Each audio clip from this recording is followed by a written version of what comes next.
The baby wasn't even a month old, and she wanted to feed it pro powder. I stopped her, explaining that a child's complexion is largely determined by genetics. Unregulated pro powder from dubious sources could contain harmful substances and be dangerous for the child. In the end, my niece grew up healthy back in college. A guy I liked turned me down because my skin wasn't fair enough, her sister-in-law told her. It's all your aunt's fault. If she hadn't interfered, you'd be a fair-skinned beauty. My parents chimed in from the sidelines. Exactly, it was all your aunt's fault for making such a fuss and holding you back. My niece resented me for it, and during the New Year's Eve dinner, she poisoned me with paraquat. I was reborn back to the day when my sister-in-law was 3 months pregnant, just as she was about to take the pro powder. Looking at my parents and sister-in-law, their faces full of anticipation, and my brother who couldn't care less, I suddenly smiled. This time around, I've decided to let go of my urge to help and just let my sister-in-law raise her own little Snow White one. This is a secret imperial recipe. Back in the day, imperial consorts would take pro powder during pregnancy, and their babies would be born with skin as fair as jade. At a family gathering, my sister-in-law Jade mysteriously pulled a bag of white powder from her purse and said, "When you're pregnant, you really have to be careful about what you put in your mouth. If something goes wrong and it affects the baby, that would be a real problem." Exactly, it's best to follow a scientifically sound diet and avoid these home remedies. The relatives were all talking at once. My sister-in-law's face instantly fell. I stared at the bag of pro powder, which didn't even have a production date, and was lost in memories. She insisted on taking pro powder during her pregnancy, claiming it would give the baby a head start in the womb. In my past life, right here in this living room, she declared with absolute conviction. The expert said that taking pro powder during pregnancy will make the baby 3 shades fairer at birth. The expert she was referring to is that multi-level marketing queen on WeChat who is always flaunting her new Maserati. By the time my niece Snow was in elementary school, that MLM seller was exposed for peddling unregulated, substandard pro powder with dangerously high levels of harmful substances. It caused permanent disabilities, leading to her being banned from all platforms, prosecuted, and sent to prison. Jade said that because she had dark skin since childhood and was teased for it, she was determined that her baby would be a Snow White angel. She even decided to name the child Snow. I couldn't talk her out of it, so I went to the pharmacy and bought her some pro powder from a legitimate source that had passed quality inspections. I told her that if she was going to take it, she should at least use a product with guaranteed quality and not buy unregulated goods from sketchy online sellers. Later, when my niece was born with yellowish skin, the doctor said it was newborn jaundice, which is a normal condition. My sister-in-law was convinced that residual fetal toxins were to blame, so she secretly mixed pro powder into the baby's formula. I found out and put a stop to it. Thanks to my insistence, little Snow grew up healthy, with a sunny, wheat-colored complexion. In college, my niece developed a crush on a senior in her department, but he was interested in her fair-skinned roommate instead. One time, she overheard her senior talking to another student. "So annoying, Snow is always clinging to me, she's so dark, we might as well just call her Black Coal, haha." Yeah, who would ever like her? She's as dark as a ghost. Heartbroken, she took a brush to the bathroom and scrubbed her skin until it bled. I went home for the Lunar New Year. On New Year's Eve, my niece laced my food with paraquat. In my final moments, I saw the venom in her eyes. "It's all your fault, you cost me my one true love." It turned out that in our previous life, my sister-in-law had been whispering in her ear all along, "If it weren't for your aunt meddling, I would have raised you to be a little snow angel by now." Myra, you went to college, what's your take on this? My sister-in-law's voice snapped me back to reality. I turned and met her intense gaze as I replied, "You're the mother, so of course how you raise your child is your decision." My mother shot me a glare, then turned and gently patted my niece. "Go ahead and eat, Jade, Mom's got your back." That gentle look had never once been directed at me too. This time around, I didn't stop her, nor did I foolishly run to the pharmacy to buy her certified, lab-tested pro powder. She went and stockpiled 3 whole cases of premium-grade pro powder from some multi-level marketer on her social media feed. "Mom, about the money," my sister-in-law turned to my mom and said, "Don't worry about it, I'll cover it for you." With a grand wave of her hand, my mom promised to give my sister-in-law the money. Then she immediately turned around and texted me, "Myra, can you transfer $5,000 to me? Your sister-in-law needs to buy some supplements." "Mom, didn't I just send you money last week?" I stared blankly at the message. "Your brother hasn't gotten his paycheck yet. You'll have to cover it for now. Hurry up and send the money over. Don't keep your sister-in-law waiting." I stared coldly at my mother's self-righteous, urgent message on WeChat, remembering my past life where I worked myself to the bone, yet they thought I earned money easily and that it was my duty to support the family. "You went to university, so making money is easy for you. It's only right that you help out the family," that's what they always said. They never once asked if I was warm enough or had enough to eat while I was working away from home. The only time they reach out is to ask me for money. I don't have any money. After that, I stopped responding to my mom's barrage of messages. Mom and Dad ended up using their own pension to buy pro powder for my sister-in-law, truly model-in-laws, 3 times a day. Not a single dose can be missed. My sister-in-law posts a daily photo check-in on her social media. She took it on time every day, even when morning sickness was severe. She would force it down for the sake of the baby. On several occasions when she was nauseous, feverish, and had severe diarrhea, she didn't go to the hospital. Instead, she consulted the experts in her social media circle. The experts claimed the pro powder was helping the fetus detox, calling it a normal phenomenon. I watched coldly as those boxes of unnaturally white powder dwindled rapidly. In my past life, I gave that advice with heartfelt sincerity. Sis-in-Law. A lot of the cheap pro powder on the market is just ground-up seashells. It can contain 10 times more harmful substances than real pearl powder. The ones that look unnaturally white have probably been bleached with whitening agents. If you really must take it, at least choose a product with the official National Medical Products Administration approval. In this life, I just watched coldly as she took her daily dose on time, lost in the dream of giving birth to a fair-skinned baby. 3. After my niece Snow was born, just like in the previous life, her bilirubin levels were high. When my sister-in-law saw her yellowish newborn, her smile froze on her face. The moment my mother saw it was a granddaughter, her face fell, and she muttered under her breath, "Another money loser." Seeing her niece's sallow complexion only made her more irritable. "Look at the sickly little thing. She's clearly got no luck in her future. Jade, you need to make her skin lighter, and fast. How else is she going to find a husband or fetch a decent bride price? The doctor said it's perfectly normal and will clear up with a bit more sun." It's not normal. Jaundice, it's clearly leftover toxins from the womb that weren't purged. As soon as they got home, my sister-in-law mixed pro powder with water into a paste and slathered it all over my niece's body. I saw she was still mixing a good amount of pro powder into the baby formula. In my previous life, I was firmly against feeding my newborn niece milk mixed with pro powder, so my sister-in-law secretly added it to the formula instead. At the time, I rushed over to stop her as soon as I saw it.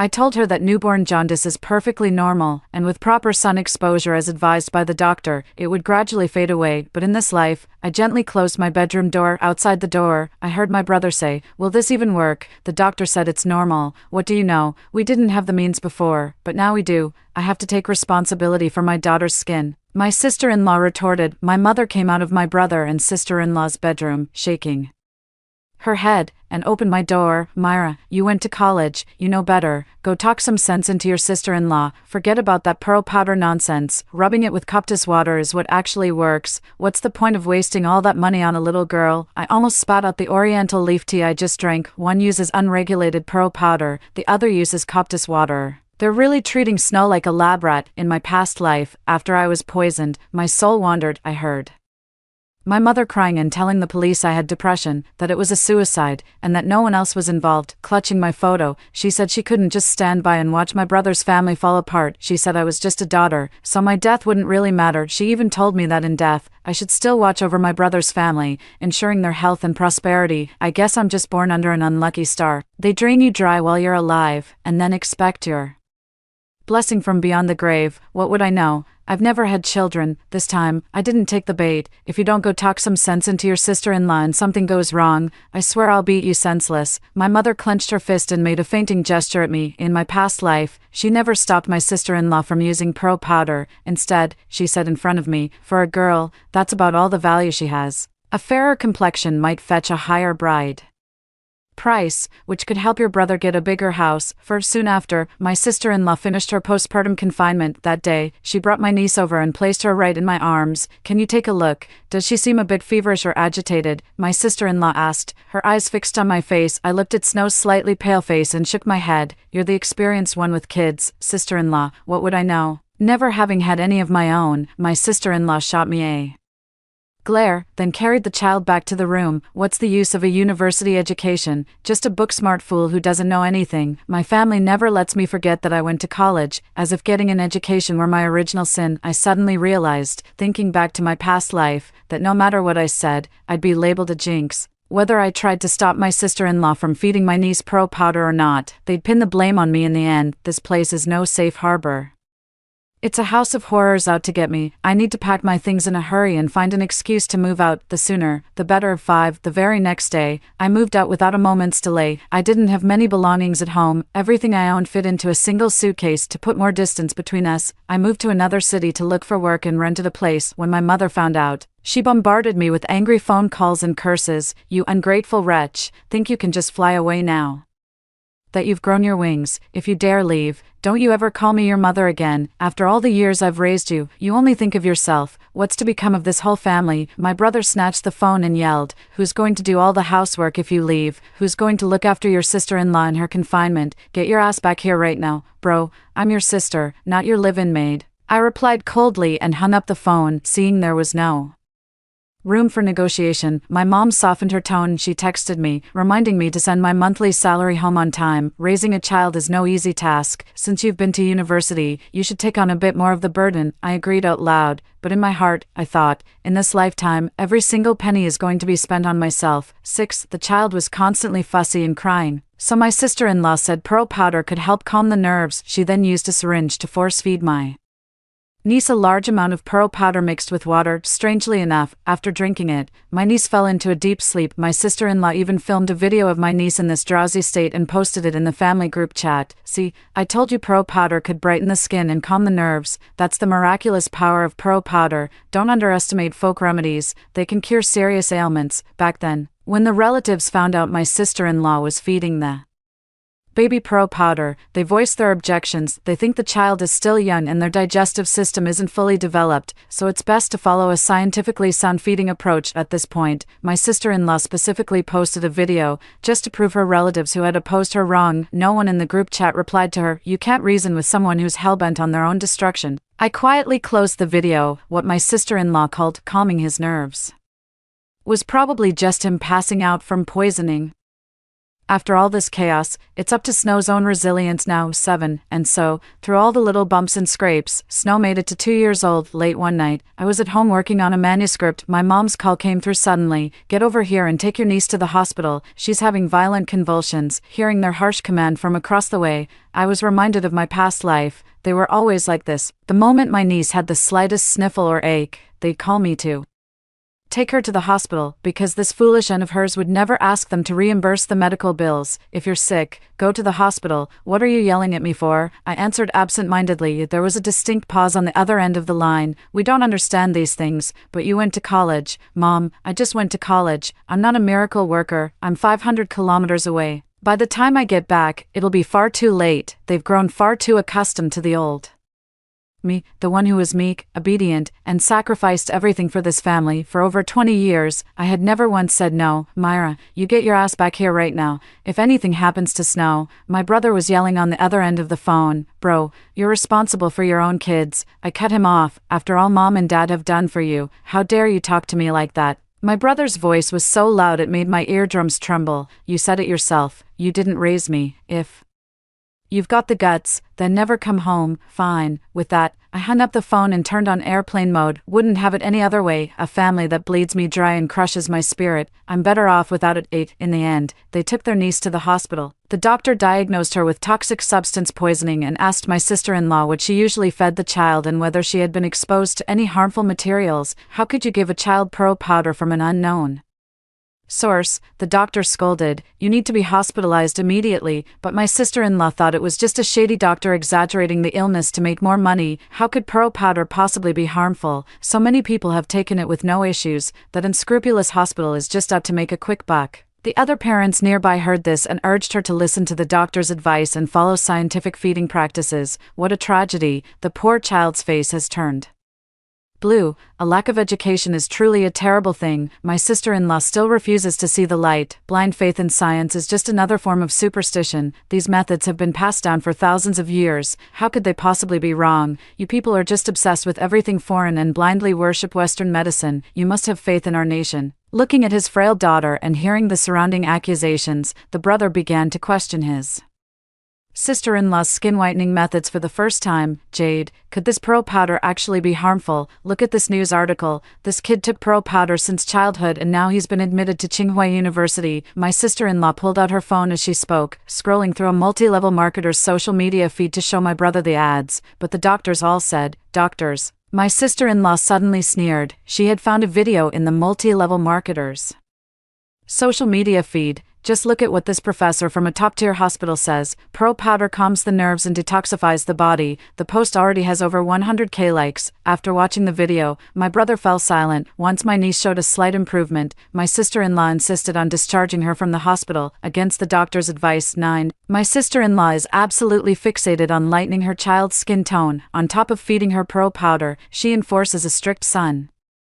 protection regimen for her niece. She never lets her play in the sun. Whenever they go out, she slathers on thick sunscreen, puts on a sun hat, and makes her wear a UV protective jacket, completely covered from head to toe. My niece watched the children running freely in the square and said enviously, "Mommy, I want to play." My sister-in-law patiently taught her, "Our snow is meant to be a Snow White. She can't go sunbathing like the other children, otherwise, she'll grow up to be a little soot ball. No one likes a girl with dark skin, you know." My niece bit her lip tightly and said nothing. She had heard words like these countless times before. 10. My 3-year-old niece still can't speak in complete sentences. Tests indicate an intellectual disability. The 3-year-old girl's skin was an unnaturally pale white, like a snowman beginning to melt. My mother worries the child is simple-minded and will never find a husband, and she nags my sister-in-law about it constantly. Ever heard the saying, "Great minds speak slowly"? My sister-in-law shot my mother a dirty look. "Stay out of the child's business." Today, my mother called me. "You're the educated one. Go talk some sense into your sister-in-law. You're the child's aunt. You can't just stand by and watch them be ruined. If you ask me, she should hurry up and have a son." I gave a bitter smile. Even keeping my distance from them, I couldn't escape it. No matter what happens, whether I act or not, if the outcome is bad, they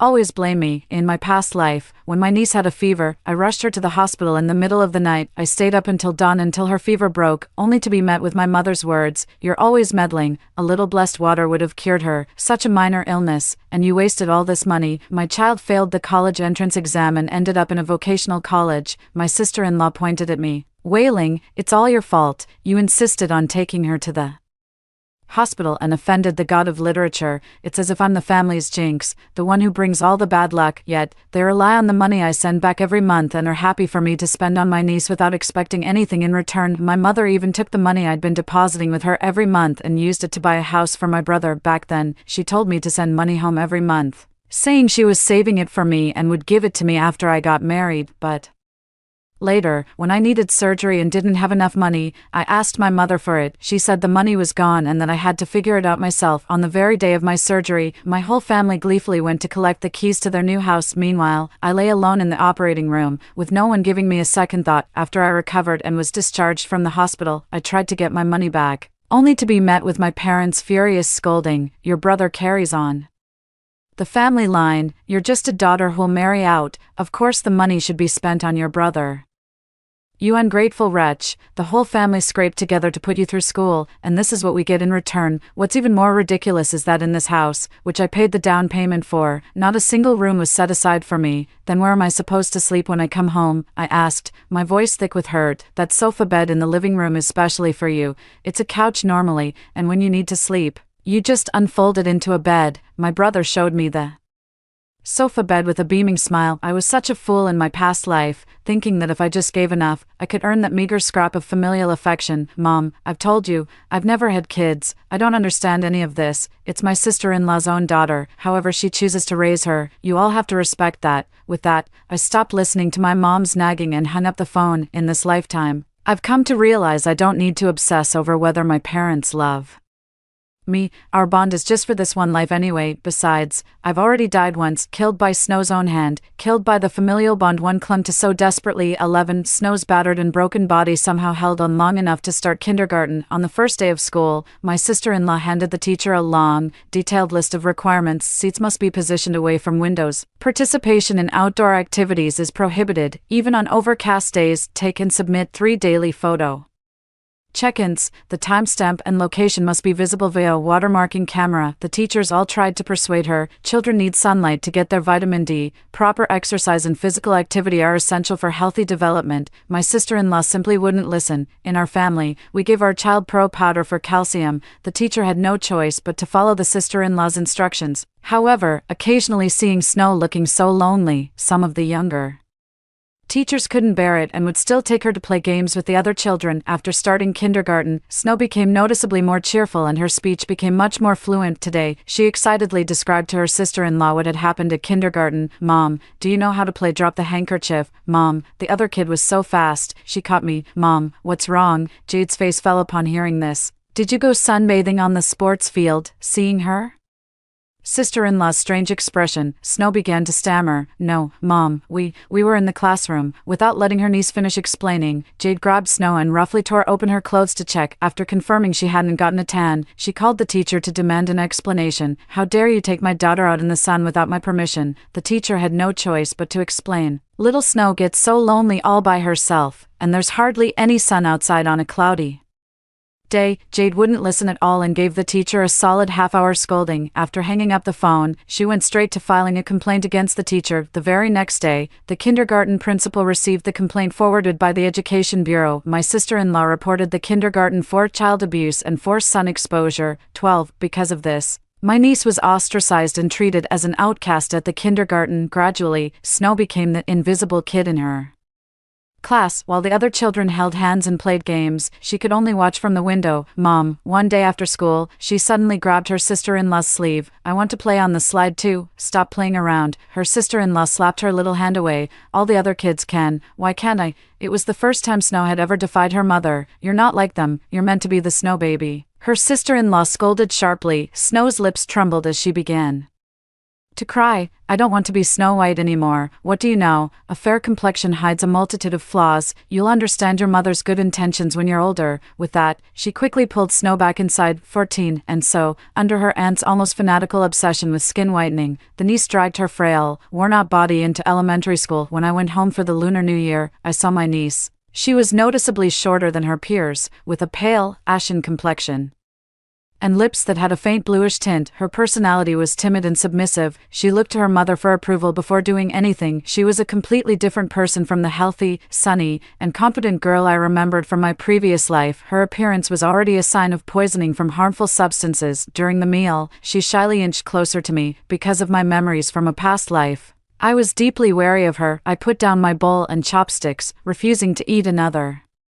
bite. At that moment, she tugged timidly at the hem of my clothes and spoke. "Auntie, I don't want to be Snow White. Can you talk to Mom for me? None of the kids at school will play with me. I want to live with you." "Auntie," she stammered through both sentences. It seems the pearl powder really did make her a slow talker. I gently patted her hand away and said with a smile, "Your mother only wants what's best for you. You should listen to her." My sister-in-law nodded at me in satisfaction after hearing my reply. 15. The day after I returned home following the spring festival, my niece was admitted to the ICU due to convulsions. After a full day and night of emergency treatment, the doctor spoke to the family. The toxic substance poisoning was too severe. "We've saved his life, but the child will likely have hearing and speech impairments." Impossible. How could a perfectly healthy child be poisoned by a toxic substance? The boy's aunt was screaming and shouting in the hospital. "If my daughter ends up disabled, this hospital is going to pay." My sister-in-law's shriek was still hanging in the air when the TV in the hospital corridor broadcast a news report. The Market Supervision Bureau of City A,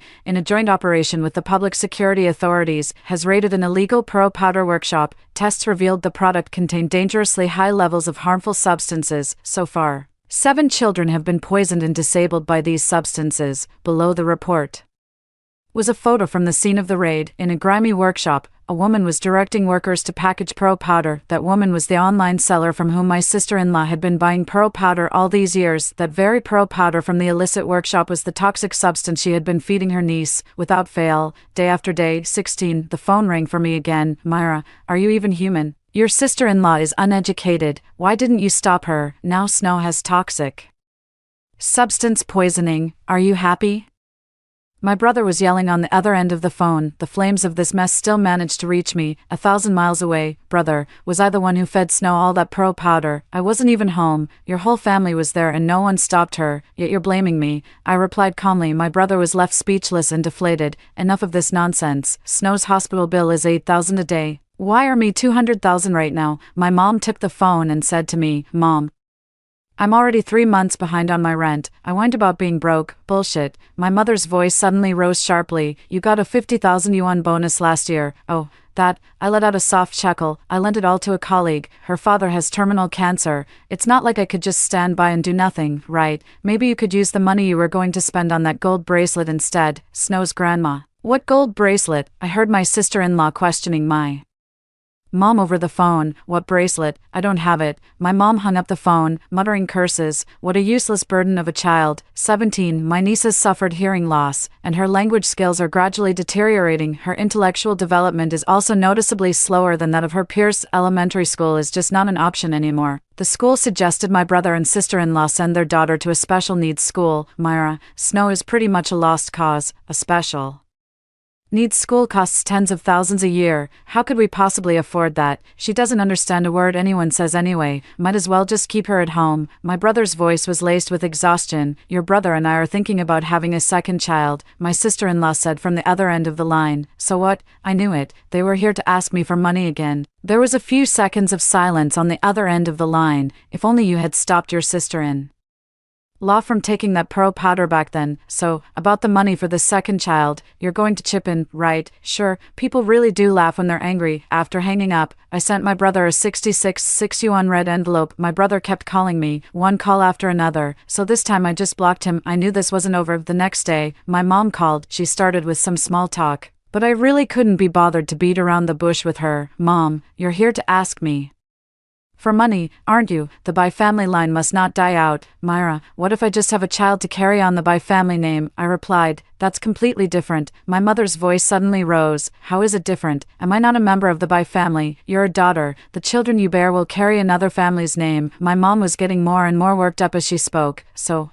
I'm an outsider, is that it? I let out a soft, derisive chuckle. Well, I guess an outsider like me shouldn't meddle in your family affairs. Hearing my words, my mother softened her tone. Myra, that's not what I meant. Just think about how hard it was for your dad and me to put you through college, and please support your brother. Enough, you didn't contribute a single penny towards my college education. I didn't want to argue with her anymore, so I blocked and deleted her in one swift move. When I got into university, they refused to support my education and insisted I go work in a factory. They said they needed to save the money for my brother's wedding. I was the only female college student from our village. The village committee had to persuade them for a long time before they finally agreed to let me go. My tuition was covered by a student loan that a teacher helped me apply for. After I started working, I lived frugally for 2 years to pay it off. I've always covered my own living expenses in college by working part-time jobs. When she talks about it being hard, she probably just means that with me away at school, there's no one left at home to wait on their whole family. 18. My brother and sister-in-law started making plans to have a second child. My sister-in-law posted on her social media, my main account is a lost cause. I need a backup. Lying in bed and scrolling on her phone, my sister-in-law searched through every ad for IVF guaranteed to produce a boy. This time, it has to be a son. Over the years, she took pearl powder with her niece, which led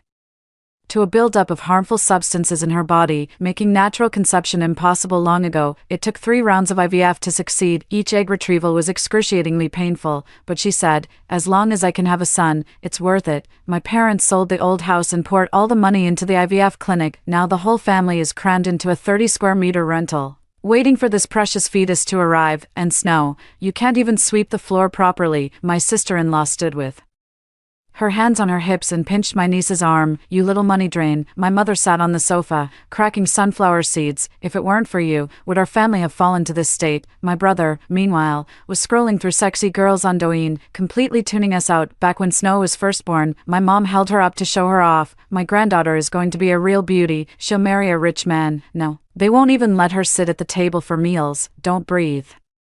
Your germs all over your brother, go eat somewhere else. I was the same when I was a kid. I accidentally broke a bowl once, and my mom hit me so hard she nearly broke my finger. She said that's how I'd remember. It wasn't until I grew up that I learned those bowls only cost $1 each. I looked at my crooked index finger, and tears streamed down my face. In my mother's eyes, I wasn't even as precious as one of those bowls. My brother was roughhousing at home and smashed the TV, but she just held him and soothed him, worried he might have been frightened. Now, the hardships of my childhood are repeating themselves with my niece, and that unborn baby brother has already become the family's new hope. 19. During this time, I received a message from my niece. Auntie, I can't get the chain off my foot. Mom said she needed the crib for my baby brother, so I had to sleep on the balcony. Auntie, can you take me with you? I never replied. 20. I've cut ties with my entire family. That's why I didn't go home this year. On New Year's Eve, I got a call from my neighbor. Auntie, Myra, something terrible has happened at your home. 3 ambulances came, your brother, his wife, and your parents are all foaming at the mouth. The doctor said it's paraquat. There's no saving them. Paraquat, could it be that Snow has been reborn as well? I pieced together the scene from my neighbor's description. During the New Year's Eve dinner, my sister-in-law found my niece's deathly pale face to be an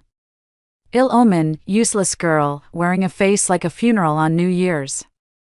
Her sister-in-law slapped her hard. Snow fell to the ground, knocked out cold, and didn't come to for nearly an hour. Not a single family member went to check on their niece lying on the floor. They continued their festive New Year's Eve dinner, happily doting on the little grandson. After waking up, Snow silently fetched the newly bought paraquat and calmly laced the New Year's Eve feast with it. And so, on this day of family celebration, their lives came to an end. Immediately after, I received a call from Snow. Auntie, you've been reborn too, haven't you? I remained silent. I've apologized with the lives of their entire family. Are you satisfied now? Auntie, why didn't you save me? I'll come for you right after I finish with them. In the end, Snow was sent to a juvenile detention center. 21. In the aftermath of the New Year's Eve massacre, I joined the public welfare organization Guardians of a Healthy Childhood and launched the Reject Folk Remedies, Embrace Scientific Parenting initiative. We collected cases from across the country where the use of folk remedies had negatively impacted children's healthy development. We exhibited and explained these cases at the entrances of various maternal and child health hospitals. We also collaborated with 500 pediatric experts and 30 top-tier hospitals to advocate for the revision of safety regulations for infant and toddler health products. We urge parents to pay attention to children's food safety and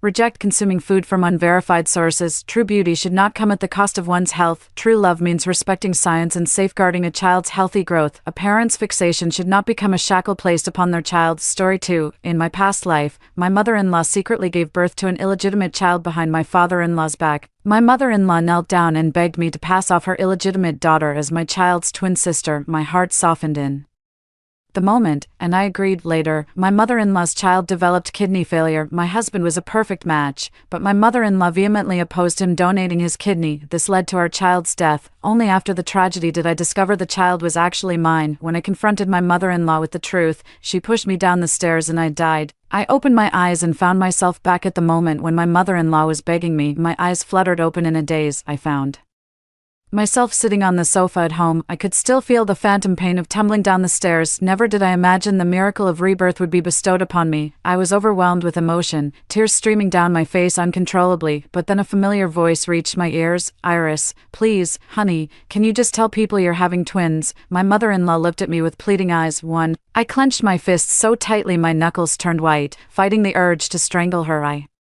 took a deep breath to steady my nerves. Feigning confusion, I said, Mom, what are you talking about? Whether it's twins or a single baby, that's something we'd have known from the very beginning. Why did you make me claim I was having twins? When the time comes to give birth, where am I supposed to find a second child for your son? My mother-in-law looked embarrassed and began to speak haltingly. I'm pregnant. I feigned shock and raised my voice abruptly. Mom, what did you say? You're pregnant, but father-in-law has been working abroad for over a year and hasn't been home. You're carrying a bastard child. My mother-in-law rushed over in a panic, trying to cover my mouth. I swiftly sidestepped to avoid her. She spoke with clear displeasure on her face. Don't you dare call my child a bastard. This is my baby, your father-in-law, and I lost our connection years ago. The only reason we didn't divorce was for Calvin's sake. I shot her a look of pure contempt. Even if you fell Out of love, that doesn't justify cheating on your husband and getting pregnant with another man's child. I spat out the word bastard with venomous emphasis. My mother-in-law bristled with anger, ready to scold me, but she bit her tongue, remembering she still needed my help. Iris, I'm begging you as your mother. Your baby is due around the same time as this one. We can pass it off as yours. I raised my voice. Mom, what are you talking about? If you have this baby, I'll end up having to raise it for you, my mother-in-law quickly explained. No, that's not it. The baby would just be registered under your name. I'll raise it myself. Don't worry, I won't make you do it, I said. Mom, why are you being so sentimental? While it's still early, just get an abortion. But my mother-in-law became emotional. No, this baby is the fruit of the love between me and your Uncle Walter. How could we possibly abort it? I'm feeling a bit nauseous, and it's the fruit of our love, ugly as sin, but...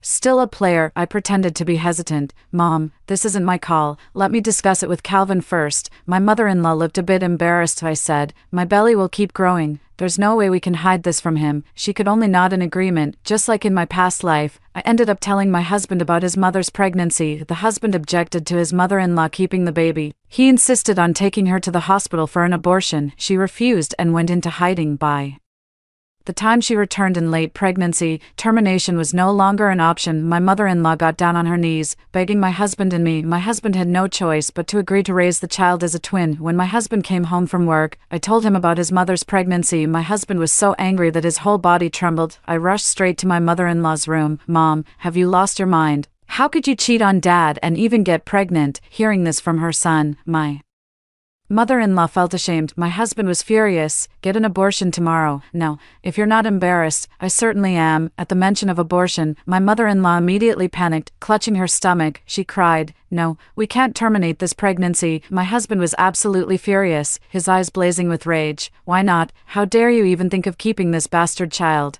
The mother-in-law retorted angrily, what do you mean, bastard? This is your brother, the husband snapped. What kind of brother is he? He's not even my father's son. Have you even considered how we're going to explain this to my father when he comes back? My mother-in-law looked at my husband with a gleam in her eyes. Don't worry, I've already figured it out. This baby is due around the same time as Iris. We can just pass them off as twins. Your father will never know. My husband pointed a trembling finger at his mother. You're out of your mind. Let me make this clear. I don't agree.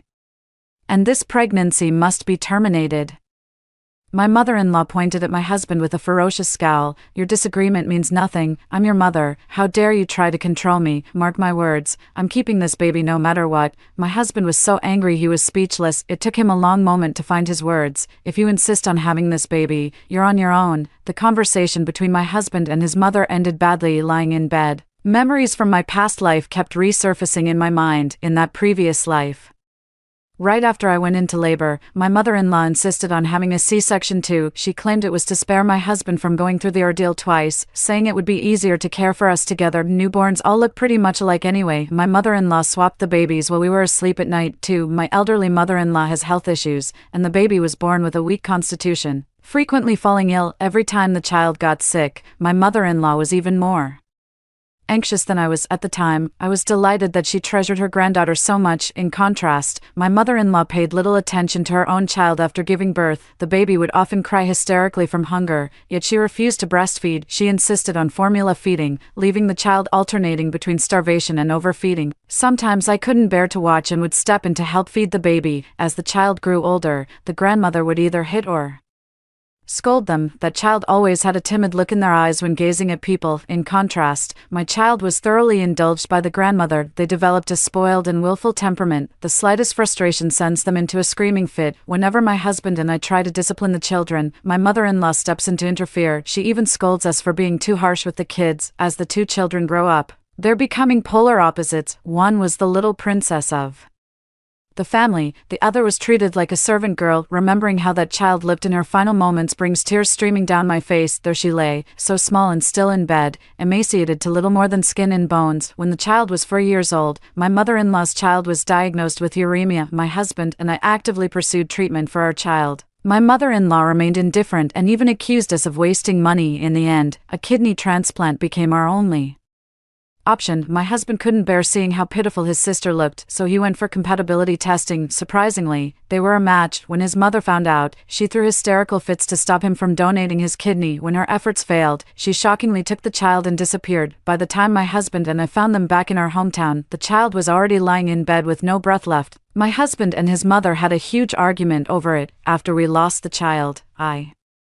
came home early from work one day. I came home to find my mother-in-law on the phone. That's when I learned the whole truth. I completely broke down on the spot. I lunged at her and started hitting her desperately. I immediately ran out to call the police. Hearing that I was going to call the police, my mother-in-law hurried after me. The elevator was taking too long, so I decided to take the stairs. But then my mother-in-law shoved me hard from behind, sending me tumbling down, and just like that, I breathed my last. As I lay there dying, I thought I saw something familiar flash by the stairwell. My daughter was standing right beside my mother-in-law. Later, prompted by her grandmother, my daughter claimed I'd slipped and fallen by accident. My husband was utterly heartbroken, yet he never suspected our 4-year-old child. A faint noise from outside the room snapped me out of my thoughts. I knew it must be my mother-in-law, just like in my previous life, sneaking out without telling anyone. Since she was so determined to have this baby, I decided to support her decision in this lifetime. After all, I have a big surprise waiting for her. After my husband realized his mother had run away, he was extremely anxious and immediately wanted to go out to look for her. He called all our relatives and friends, but no one had any news. We went back to our hometown, but still couldn't find her. My husband wanted to call the police. I stopped him. Honey, your mother is deliberately avoiding you. You won't be able to find her. My husband seemed a bit on edge. She's not young anymore, and pregnant too. What if something happens? I thought to myself, what could possibly go wrong? She's probably with her old flame, I said. She's hiding because she's afraid you'll make her get an abortion. Don't worry, she'll be fine. Once she's further along, she'll probably come back. If you call the police and this gets out, how will my mother ever show her face in public again? My husband gave a weary nod. Soon I entered the 3rd trimester of my pregnancy. One day I came home to find my mother-in-law had returned. My husband furiously lashed out at his mother. My mother-in-law suddenly dropped to her knees right in front of me. I was so startled that I immediately scrambled aside. My husband rushed over to help his mother up. My mother-in-law looked at my husband and me with tears in her eyes. Mom is begging you. Otherwise I'll have no choice but to end my life. My husband glared furiously at his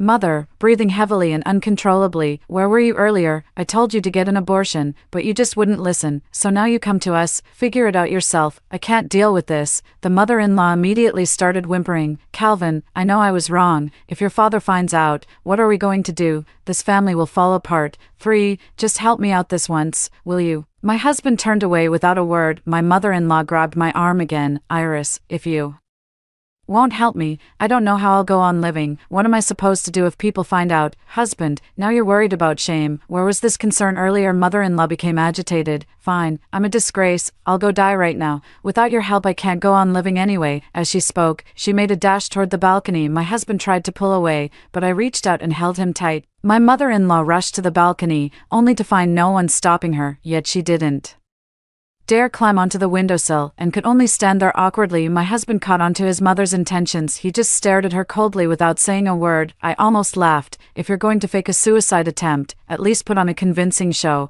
You won't even crawl. I pretended to step in and stop my mother-in-law. Mom, please don't do anything rash. What would happen to your unborn child if you were gone? Your secret would come out sooner or later anyway. Father-in-law would be so furious he'd probably dig up your coffin. My mother-in-law shot me an angry glare. My husband snorted coldly. In the end, my husband gave in to his mother's demands. I agreed as well, which made my husband feel terribly guilty. He's been incredibly attentive to me. If we don't keep the baby, there's no way the show can go on soon enough. My labor started. Just like in my previous life, my mother-in-law insisted on being in the delivery room with me. My husband rushed both of us to the hospital. The moment we stepped into the hospital, my mother-in-law was completely stunned. My father-in-law's sister was waiting at the hospital. My husband was dumbfounded too. I watched my mother-in-law with a cold sneer. I'd already secretly created a burner account right when things started today. I sent my sister-in-law a photo of my mother-in-law's baby bump. I even thoughtfully noted which hospital it was. My sister-in-law stared intently at my mother-in-law's belly. She suddenly charged over and slapped her mother-in-law hard across the face. Before the elderly woman could react, she was knocked to the ground soon. Cold sweat beaded on her forehead as she clutched her stomach, curled up on the ground, moaning in pain. Many onlookers gathered around, pointing fingers and whispering accusations at the daughter-in-law. How could you hit a pregnant woman? Is she carrying her husband's child? That woman is so old already, yet she still has the nerve to give birth. Soon after, the mother-in-law's water broke, and a C-section was no longer necessary. The medical staff immediately escorted my mother-in-law away. Watching this scene, I felt my contraction pains just vanish. My sister-in-law immediately shot an angry glare at my husband. Whose child is your mother carrying? While my brother is breaking his back working overseas, your mother goes and gets pregnant. The crowd went wild. Oh my God, she really is carrying another man's child. That son is so clueless, actually helping his mother cover it up. The husband hung his head in defeat. I worked up my emotions and tried hard to squeeze out a tear, and we had no choice. When we first found out that mother-in-law was pregnant, we confronted her about it. We hoped she would terminate the pregnancy, but she ran away without a word. Now she's back, about to give birth, and she's forcing me to accept this child as a twin to our own. She threatened to jump off a building if I refuse. We can't just stand by and watch her die, she spoke between sobs. Aunt's face was contorted with rage. That slut got pregnant behind my brother's back, and now she has the nerve to try putting the bastard on our family registry. Just wait till she gives birth, I'll tear her apart. After several hours of labor, I successfully gave birth to my daughter. As I looked at my daughter, I silently vowed to protect her for the rest of my life. My mother-in-law had been in labor for a long time but couldn't deliver the baby. They ended up performing an emergency C-section. My husband was worried his sister might do something rash. Using the late hour as an excuse, we sent his sister home first. As she left, his sister shot a furious glare toward the operating room. Soon after, my mother-in-law was transferred to a hospital room. Just like in our previous life, we're sharing a double room. My mother-in-law looked deathly pale and seemed much frilier than in her past life. Ever since we arrived at the hospital, my husband has been running around non-stop. I fell asleep almost instantly when things finally quieted down in the evening. I also closed my eyes and pretended to be asleep. My mother-in-law soon dragged her postpartum body step by step towards the baby. I peeked through half-closed eyes and saw her gritting her teeth with every painful step. Sweat poured down her face, a true testament to a mother's love. My mother-in-law swiftly swapped the infant's ankle bands and rearranged the bassinets where they were sleeping. Even in their previous life, she'd insisted on dressing both children identically. Clearly this scheme had been long in the making. Exhausted, she fell asleep almost as soon as she lay down. Listening to her steady breathing, I rose and quickly switched the babies back to their original places. Let her torment her own children for the rest of her life. My aunt came over at the crack of dawn, bringing chicken soup with her. My husband thoughtfully served me a bowl. My aunt's cooking is truly wonderful. The chicken soup was deliciously light and not greasy at all. My mother-in-law was practically drooling as she watched. She hadn't eaten anything since her C-section. My husband glanced at his mother, then looked at his elder sister with hesitation. Sis, maybe we should give Mom a bowl too. There's no way Iris can finish all this. His sister immediately flared up. Does she even deserve a sip? That shameless woman had an illegitimate child, and now she thinks she can have my chicken soup. Even if Iris can't finish it, I'd rather feed it to the dogs than give any to her. My husband fell into a sulky silence. My mother-in-law shot a venomous glare at my sister-in-law. My husband's aunt just showed up unannounced with a bunch of relatives. Last time around, we kept the pregnancy completely under wraps for my mother-in-law's sake, only announcing the birth after leaving the hospital. My aunt and mother-in-law never got along. Even when they were younger, whenever they meet, it's like two sharp swords clashing. The mother-in-law turned pale at the sight of the crowd, wishing she could vanish into thin air. The aunt immediately shot the mother-in-law a scornful smirk. Well, Mildred really is blessed, isn't she? Still managing to have both sons and daughters at her age. The mother-in-law glared at her aunt furiously, but couldn't muster a single word in retort. My husband looked uncomfortable. I cheerfully invited my aunt and the others to see the baby. My aunt really knows how to twist the knife. Mildred, who do you think the baby looks like, and where's that man of yours? How come he's not here for such a big event like childbirth? Honestly, if you're going to have an affair, at least pick someone decent. This is so irresponsible, and now your own son has to take care of you during your postpartum confinement. The aunt suddenly caught on. How could I forget? Tell me now, who is that man you're seeing? I'll go talk to him. The mother-in-law's face was deathly pale, and she remained silent. Her younger sister looked at her with exasperation, frustrated by her unwillingness to act. Sis, speak up already. Tell him to come take this child away right now. You'll have to beg your brother-in-law properly later. We can't let this family fall apart. The eldest aunt spat in disgust. We can't keep this slut in our family. Next thing you know, she'll pop out a bunch more kids for Calvin. We'll have her divorced the moment my brother returns, and Calvin's aunt, my sister, already knows. She was wrong. They're at this age. Getting divorced would just make them a laughingstock. Aunt-in-law chimed in, if they don't divorce, are you suggesting Calvin's father should raise this child? We can't let him be treated so unfairly. The elder aunt was seething with rage. In your dreams, our family won't acknowledge this illegitimate child. Once you're discharged from the hospital, take that child and get out. Don't even think about mooching off my brother. Just then, my husband's phone rang. It was my father-in-law calling. My father-in-law's furious voice seemed to pierced through the phone, reaching everyone's ears. My mother-in-law, feeling guilty, didn't dare answer the call. After hanging up the phone, my husband's face turned grim seeing this. The relatives all dispersed after a few days in the hospital. We were discharged quickly. When we got home, we found my aunt blocking the doorway. This shameless woman gave birth to a bastard child. She's no longer welcome in this house. My husband quickly went to stop my elder sister-in-law. Sis, let's discuss this inside. It doesn't look good to argue at the doorway, and Iris shouldn't be exposed to the draft. My aunt snatched the keys, unlocked the door, and shoved me inside. Then she raised her voice shrilly, while my brother is breaking his back working overseas, this slut has the nerve to carry on with another man and even bore his bastard child, to help us pay off our loans sooner. My father-in-law went abroad for work with others from our village. He could make $500,000 over 3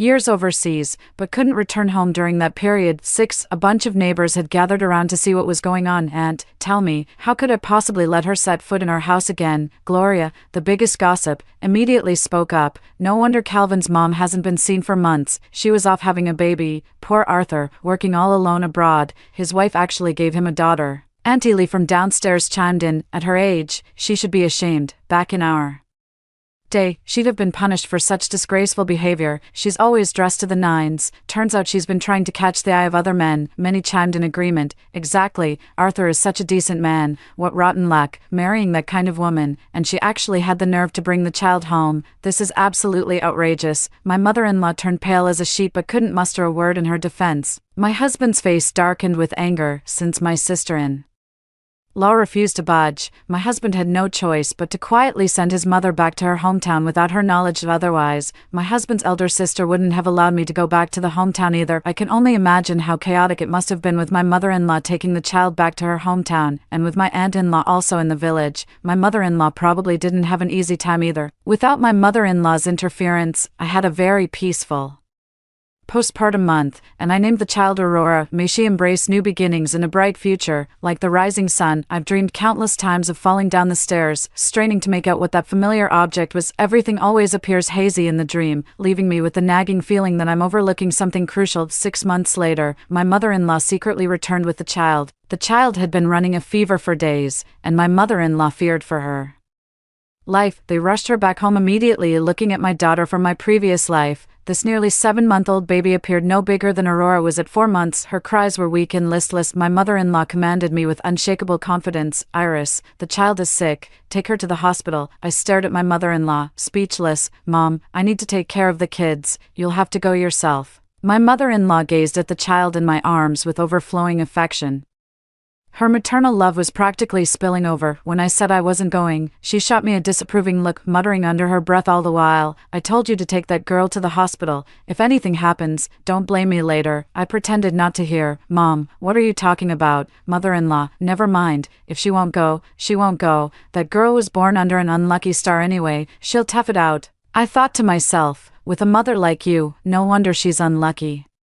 When my husband came home from work and saw that his mother had returned, his face immediately darkened. Then he discovered our child had a fever, so he rushed the child to the hospital to get medicine. After returning home, he shot his mother a disapproving look. Mom, didn't we agree you'd stay back in your hometown? What are you doing back here? My mother-in-law retorted unhappily. I couldn't stand living in our hometown anymore. Everyone was gossiping about me all day long, my husband said.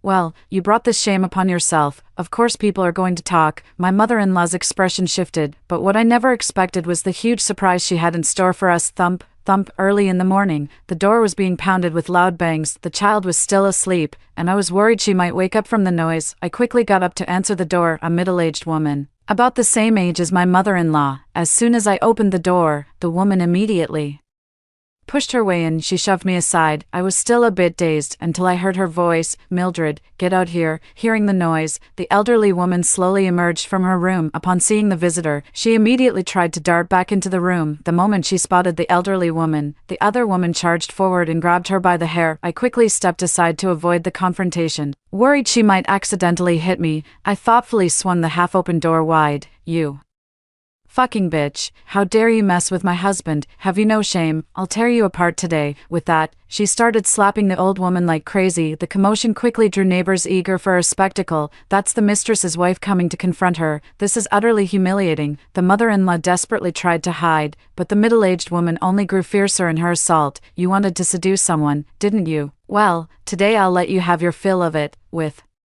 that, she went and tore at the mother-in-law's clothes. The mother-in-law desperately covered her chest as her clothes were pulled down to her undergarments. "Oh, Mildred, you're such a closet flirt, still wearing pink at your age." Ha! A few people were chuckling under their breath, but no one stepped in to break up the fight. Suddenly, a middle-aged man rushed out and grabbed hold of the woman. It must be Papo's true love, Walter. When Papo saw him, her eyes instantly welled up with tears. Walter, the middle-aged man, looked at the elderly woman with sympathy in his eyes.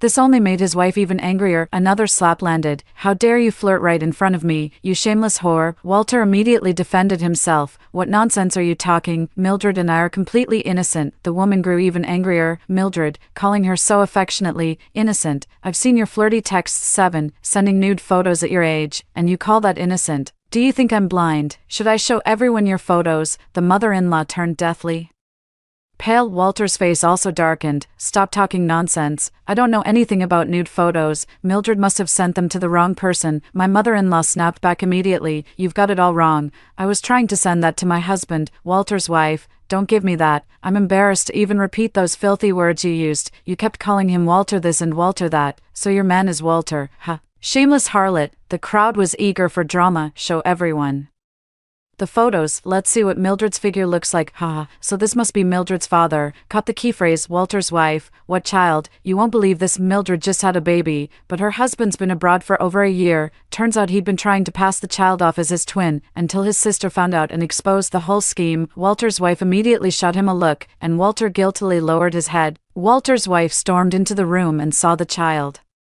She immediately started kicking and hitting the man. "You shameless man, our son is nearly old enough to marry, and you went and had a child with another woman. I've worked myself to the bone taking care of this household, and you've been keeping a mistress outside. Let's get a divorce. You can live with this whore." Walter's wife stormed off in a rage. Walter glanced at his mother. I quickly hurried after them. My mother-in-law sat alone on the floor, crying. When my husband came home, he immediately asked what had happened. The moment I saw my husband, my blood ran cold. I can't hear anything else around me now. My husband is wearing the same clothes as the person I saw when I fell down the stairs. The figure by the staircase was my husband, and he just stood there watching me fall without doing a thing. I can't believe it. Why on earth would my husband do this? My husband nudged me. "Honey, what's on your mind?" I snapped out of it and looked at him when he was speaking to me just now. There was unmistakable impatience in his eyes. Looking back, I can't believe I never noticed. I claimed a headache and retreated to my room, leaving the two of them behind. Back in my room, fragments of overlooked details began surfacing in my mind. He always played the doting father, yet never spent more than an hour with our daughter, always finding excuses to hand her back to me. He always furrows his brow when changing our daughter's diaper. We haven't been intimate since the baby was born. He keeps saying he wants me to recover fully first. Maybe he's already tired of me, or worse, seeing someone else. When my husband came into the bedroom at night, I pretended to cozy up to him. He leaned in eagerly to kiss me, but froze when he saw the stretch marks covering my belly. I caught a fleeting glimpse of disgust in his eyes, but I pretended to stay composed. I shoved him away, said he was going to see our daughter. So he'd already started resenting me that early on. I wonder if my husband knows what his mother did in our past life. Was he involved in my death? I fell asleep around midnight and dreamed again of my brutal death in my previous life. This time, I clearly saw the person at the corner of the stairs. It was indeed my husband. My mother-in-law pushed me down the stairs. My husband rushed over immediately. My daughter parroted what her grandmother taught her. Mommy fell by herself. My husband shot our daughter a furious glare, then she shot a venomous glare at her mother-in-law. The mother-in-law panicked. She fell on her own accord, This has nothing to do with me. 8. Her husband roared in fury. I saw everything. Why would you do this? The mother-in-law still tried to justify herself. It was an accident. We were arguing and I just lost my temper for a moment. Calvin, I truly didn't mean to do it. You must never tell anyone, or I could end up in prison. My husband held me without saying a word. My mother-in-law grew frantic and knelt down begging my husband, Calvin, I'm begging you, if I end up in prison, I'd rather die. Don't you have someone else? If she's gone, you can be with your mistress. If you're thinking of turning me in, I'll kill myself right now. With that, she made a dash for the staircase. Her husband held her hand. I did have an affair, but I never wanted her to die. She was my wife, the mother of my child. I can't forgive you, and I can't forgive myself either. In my last life, as I was nearing death, my consciousness was hazy, and some memories are unclear, so that's how it all unfolded. In the end, my husband sent his mother away and took care of our daughter by himself. He never remarried. I woke from the dream watching my sleeping husband. My heart was filled with a whirlwind of emotions. Though he knew nothing about what happened to our daughter, he wasn't involved in my death either, yet he covered for his mother, and he did cheat. I can't bring myself to forgive a man who's already tainted. I never used to check his phone. I trusted him completely, and now I see it was all a joke. I secretly unlocked my husband's phone. I quickly found the conversation between him and his mistress. The most recent one was from today. Husband, the moment I saw her belly, I lost all interest. She's nowhere near as fit as you are. Her breasts are sagging too. Mistress, Calvin, you're so mean. I am a mother after all. Husband, but you're the irresistible one. You little minx, I'll give you all my love another day. Mistress, oh, stop it.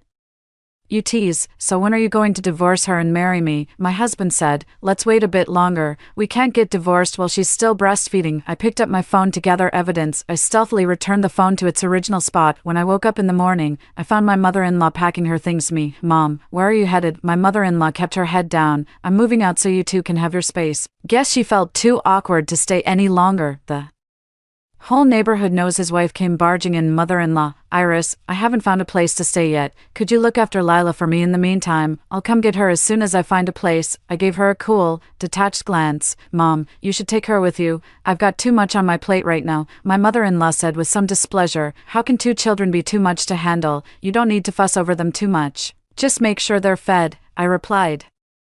That's not acceptable. Children aren't pets, they need more than just food. If you're leaving, take them with you. If not, they can stay here. My mother-in-law shot me a glare. After packing up, I made a phone call. Soon after, Walter came to pick her up wearing a mask. His eye was still bruised, probably from his wife hitting him. Are these two being so brazen now? My husband has been coming home later and later. I don't really care anymore. I just want to take good care of my daughter in this lifetime, as long as he hands over his paycheck on time every month. That's all I need. My daughter's uremia in her past life has always been a heavy burden on my heart. I can't bring myself to divorce him right now. If we divorce and he remarries, and our daughter ends up with the same condition as before, he'd never agree to donate a kidney even if he were willing. His new wife would never allow it. I can't take that risk. I need to keep him close as a potential kidney donor. Walter got divorced and walked away with nothing. My mother-in-law moved in with Walter, and they started living together as a married couple. My husband argued with his mother about it several times, but there was nothing he could do. A whole year went by like this. I watched as my husband went through several different mistresses, making sure to gather evidence each time. One day, my husband came home looking deathly pale. 9. Honey, my sister is gone. I froze, tears streaming down my face uncontrollably. In my past life, I cherished and cared for her like a precious treasure for 5 years. The feelings were genuine. I only wanted the 2 children to return to their rightful places. I never imagined she would die. I choked up. Little sister, how could this happen to her? My husband said with a pained expression. Mom, she went out to play mahjong and left the little girl alone sleeping at home. The child woke up looking for her mother and fell out the window. My husband and I went to see our little sister. The tiny child no longer resembled the little girl I remembered from my previous life. Her sallow hair hung in disheveled strands, a waxy pallor washed over her face, streaked with traces of blood. She bore the unmistakable look of malnutrition. A pang of guilt struck me. Had I made the right choice leaving her in my mother-in-law's care? Maybe I should have kept both children with me from the start. When my mother-in-law saw me arrive, she gave me a look full of meaning, but she didn't seem upset. Walter, however, had red-rimmed eyes and was glaring at her as if he wanted to tear her apart. Mother-in-law had bruises on her face, and she immediately lowered her head when her eyes met Walter's. I wiped away my tears and combed her hair. I washed my face and changed into a pretty dress. Together, we accompanied the child on their final journey. In my days, I could almost hear the little girl's clear voice calling me mommy again. After returning home, Walter immediately threw all of the mother-in-law's belongings out. The mother-in-law looked panicked. Walter, what are you doing? Walter glared at his mother-in-law with pure malice. I gave up everything for you, and you couldn't even keep an eye on our own child. I told you long ago to stop obsessing over card games and take proper care of the child. I've been killing myself working day and night to give you a better life. Is this how you repay me? The mother-in-law rushed to explain. No. Walter, let me explain. Our daughter, when she saw me there, my mother-in-law immediately fell silent. Walter didn't want to hear her explanations anymore and shut the door right in her face. After knocking on the door to no avail, she had no choice but to leave with us. She came by many times after that, but each time she returned looking utterly dejected. Gradually, my mother-in-law stopped mentioning Walter altogether. My daughter was about to turn 1. So I booked a hotel to host her first birthday party. I invited quite a few relatives. My mother-in-law didn't dare show her face in front of the relatives. I gave my daughter a gold bracelet. Only my husband and I attended the first birthday celebration. Our daughter was showered with gifts and beamed with joy. When we returned home that evening, we were surprised to find my father-in-law had come back. The father-in-law sat on the sofa with a grim expression. The mother-in-law, her face covered in bruises, lay on the floor sobbing. The father-in-law was a decent man who had always treated his wife well. When at home, it was always the father-in-law who handled the grocery shopping and cooking. I never have the heart to let my mother-in-law do any housework. My husband just frowned when he saw his mother like that, but didn't say anything. Dad, why didn't you call me to pick you up? No need to pick me up. I'm not a child anymore. I'm taking your mother back with me tomorrow. You and Iris should focus on building your life together. I was somewhat surprised, as I had assumed my father-in-law would definitely divorce my mother-in-law upon his return. My mother-in-law cried out anxiously, I'm not going back. I want to stay here and live with Calvin and his family. My father-in-law glared at her with a menacing look and raised his hand to strike her. You think I'd let you keep making a fool of yourself here? Get your ass back home with me. 10. The mother-in-law shrank back, hiding in the corner. She didn't dare say another word. The next day, my mother-in-law still ended up leaving with my father-in-law. Later, during our free time, my husband and I would go back to visit his father. Every time we saw her, she had fresh bruises. At first, she would look at my husband with pleading eyes, hoping he would take her away. Her husband would always avoid meeting her gaze. Over time, my mother-in-law's eyes grew increasingly vacant. Occasionally, there'd be a flicker of emotion when she saw our daughter. On my final visit, I gently broke the truth to my mother-in-law. My mother-in-law's eyes cleared, glaring at me with pure venom. Not long after returning home, I received news of my mother-in-law's death. She had drowned herself in the river. Gradually, we reached the time when my daughter from my previous life was diagnosed. I take her for a checkup every year, but this year felt different. The anxiety was overwhelming. When the results came back clear, the weight that had been crushing my chest finally lifted. For once in my life, luck was on my side. I immediately asked my husband for a divorce. At first he was shocked and firmly refused. That's just how men are. They've clearly been tired of you for ages, yet still won't let you walk away. I laid out all the evidence of his affairs over the years right in front of him. He stared at me in disbelief, as if wanting to say something more. Faced with the evidence, his lips parted but no words came out. Our divorce went through without a hitch. Perhaps out of guilt, he left the house to me. The bulk of the family's savings was left to me. Calvin still transfers a quarter of his salary to me every month. For our daughter's support, I enrolled our daughter in kindergarten. I landed a job I'm passionate about. On my days off, I take her out exploring. My daughter absolutely adores the ocean. We love goofing around together on the beach, hand in hand. They walked slowly along the beach toward the distant horizon. Story 2. I don't know how much time had passed. When I opened my eyes again, I found myself lying in bed unharmed. While Lulu was lying on his back carefree beside me, I actually was reborn too. I was reborn 10 days before the outbreak of the apocalyptic zombie virus. To be honest, I don't want to experience being bitten by zombies ever again. This time, I decided to take advantage of the opportunity of being reborn, find a safe place to stockpile goods and food, and survive until the end of the apocalypse. The plan was perfect, but I didn't have any money. I was really poor. My parents passed away unexpectedly when I was in college. I managed to finish college with a student loan. After graduation, I worked for an MCN company, earning a monthly salary of 5,000 yuan. After paying the rent and repaying the loan, there was hardly anything left. As everyone knows, a golden retriever is a real glutton. Since I got one, it has made my already poor family even worse off. What? You ask why I keep a golden retriever even though I'm so poor? Because I'm also a human being and I need companionship. And golden retrievers are so great. A dog has so many tricks up its sleeve, waging a battle of wits with it every day can help prevent Alzheimer's. After thinking it over, the only wealthy person I knew was my ex-boyfriend, Milo. Fortunately, when we broke up, I adhered to the principle of leaving some leeway for future encounters, so I didn't delete his contact information. The phone call was quickly connected, and I used a coquettish voice to act cute. Milo. There was a long silence on the other end of the phone, and then he said, "Everly, did you take the wrong medicine?" I couldn't help rolling my eyes. After all these years, Milo was still the same, such a handsome guy, but it's a pity he has such a sharp tongue. He was my senior in college. Despite his mean personality, countless girls were still infatuated with him, but I was the lucky one who managed to stand out among many competitors and win his heart. We had a period of being deeply in love, however, until something happened to my family. I broke up with him and took a year off from school. After that, we never saw each other again. In fact, as an ex-boyfriend, he had never done anything to wrong me. Thinking of the past, on an impulse, I blurted out, "Milo, a global viral disaster will break out in 10 days, the apocalypse will come, and zombies will sweep across the entire earth. Do you believe me?"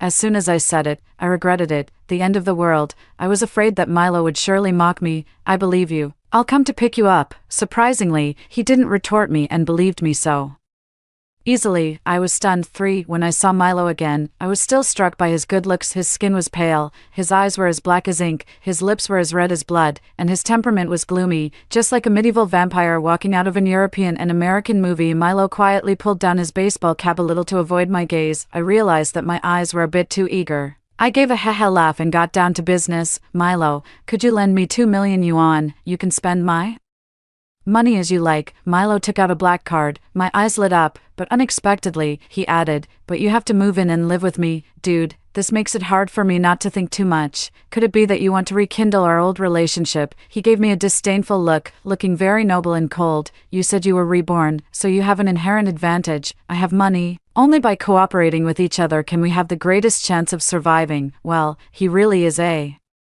businessman. Making a reasonable and convincing argument, I quickly moved into Milo's 5,000 square meter villa with Lulu, and this, bullying the weak and fearing the strong, dog, Lulu, was arrogant and unruly in front of me, but when he saw Milo, he became as obedient as a mouse seeing a cat. He stopped destroying things and barking randomly, as if he had become a completely different dog. Milo's villa was located in the villa area in the west of the city, in the suburbs with a low occupancy rate. There was also a metro supermarket 5 kilometers away. The geographical location was very advantageous. Once the zombie virus broke out, there would be few people here, and it wouldn't become a severely affected area. After moving in, Milo showed me around the whole villa. The villa had 7 floors in total, 3 above ground and 4 underground. The 3 floors above ground had ordinary home furnishings. The first floor was the living room, the second floor was the bedrooms, and the third floor was the study. To enter the underground area from the ground, one needed to trigger a very hidden switch and enter the fingerprint password, then the heavy secret room door would open, and it was very difficult for ordinary people to find, and the 4 floors underground were a whole new world. The first underground floor was the living area, with a sunken living room, a wine cellar, 2 kitchens, 6 large bedrooms with different styles. Each bedroom had an independent bathroom, toilet, and cloakroom. The second underground floor was the entertainment area, including a gym, an esports room, a multimedia room, a bowling alley, a sauna room, a library, a heated swimming pool, a golf simulation venue, and a large monitoring room. The third underground floor had been transformed into a large supermarket and a freezer. It was still empty now. Once it was filled, it would be enough for us to eat for a lifetime. There was also a small hospital equipped with medical instruments and equipment capable of performing minor surgeries. The fourth underground floor was the breeding area, divided into an aquatic product breeding area and a crop growth area. Under the irradiation of ultraviolet lamps, fruits and vegetables could be planted even without sunlight. All the doors and windows of the whole villa were made of special materials, the walls were reinforced, and the bulletproof glass couldn't be broken even by a missile. The whole house was soundproof, with solar panels, a pure water treatment system, a high-tech intelligence system, and surveillance cameras covering every corner inside and outside the house without any blind spots. After visiting as a poor person, I was overjoyed. This villa was not only impregnable but also extremely luxurious, and there was no room for any further renovation or upgrade. I asked excitedly, "How did you come up with the idea of decorating the house like this?" Milo lazily explained, "I've just been playing a zombie mobile game recently and got interested in building houses, so I simply renovated the villa.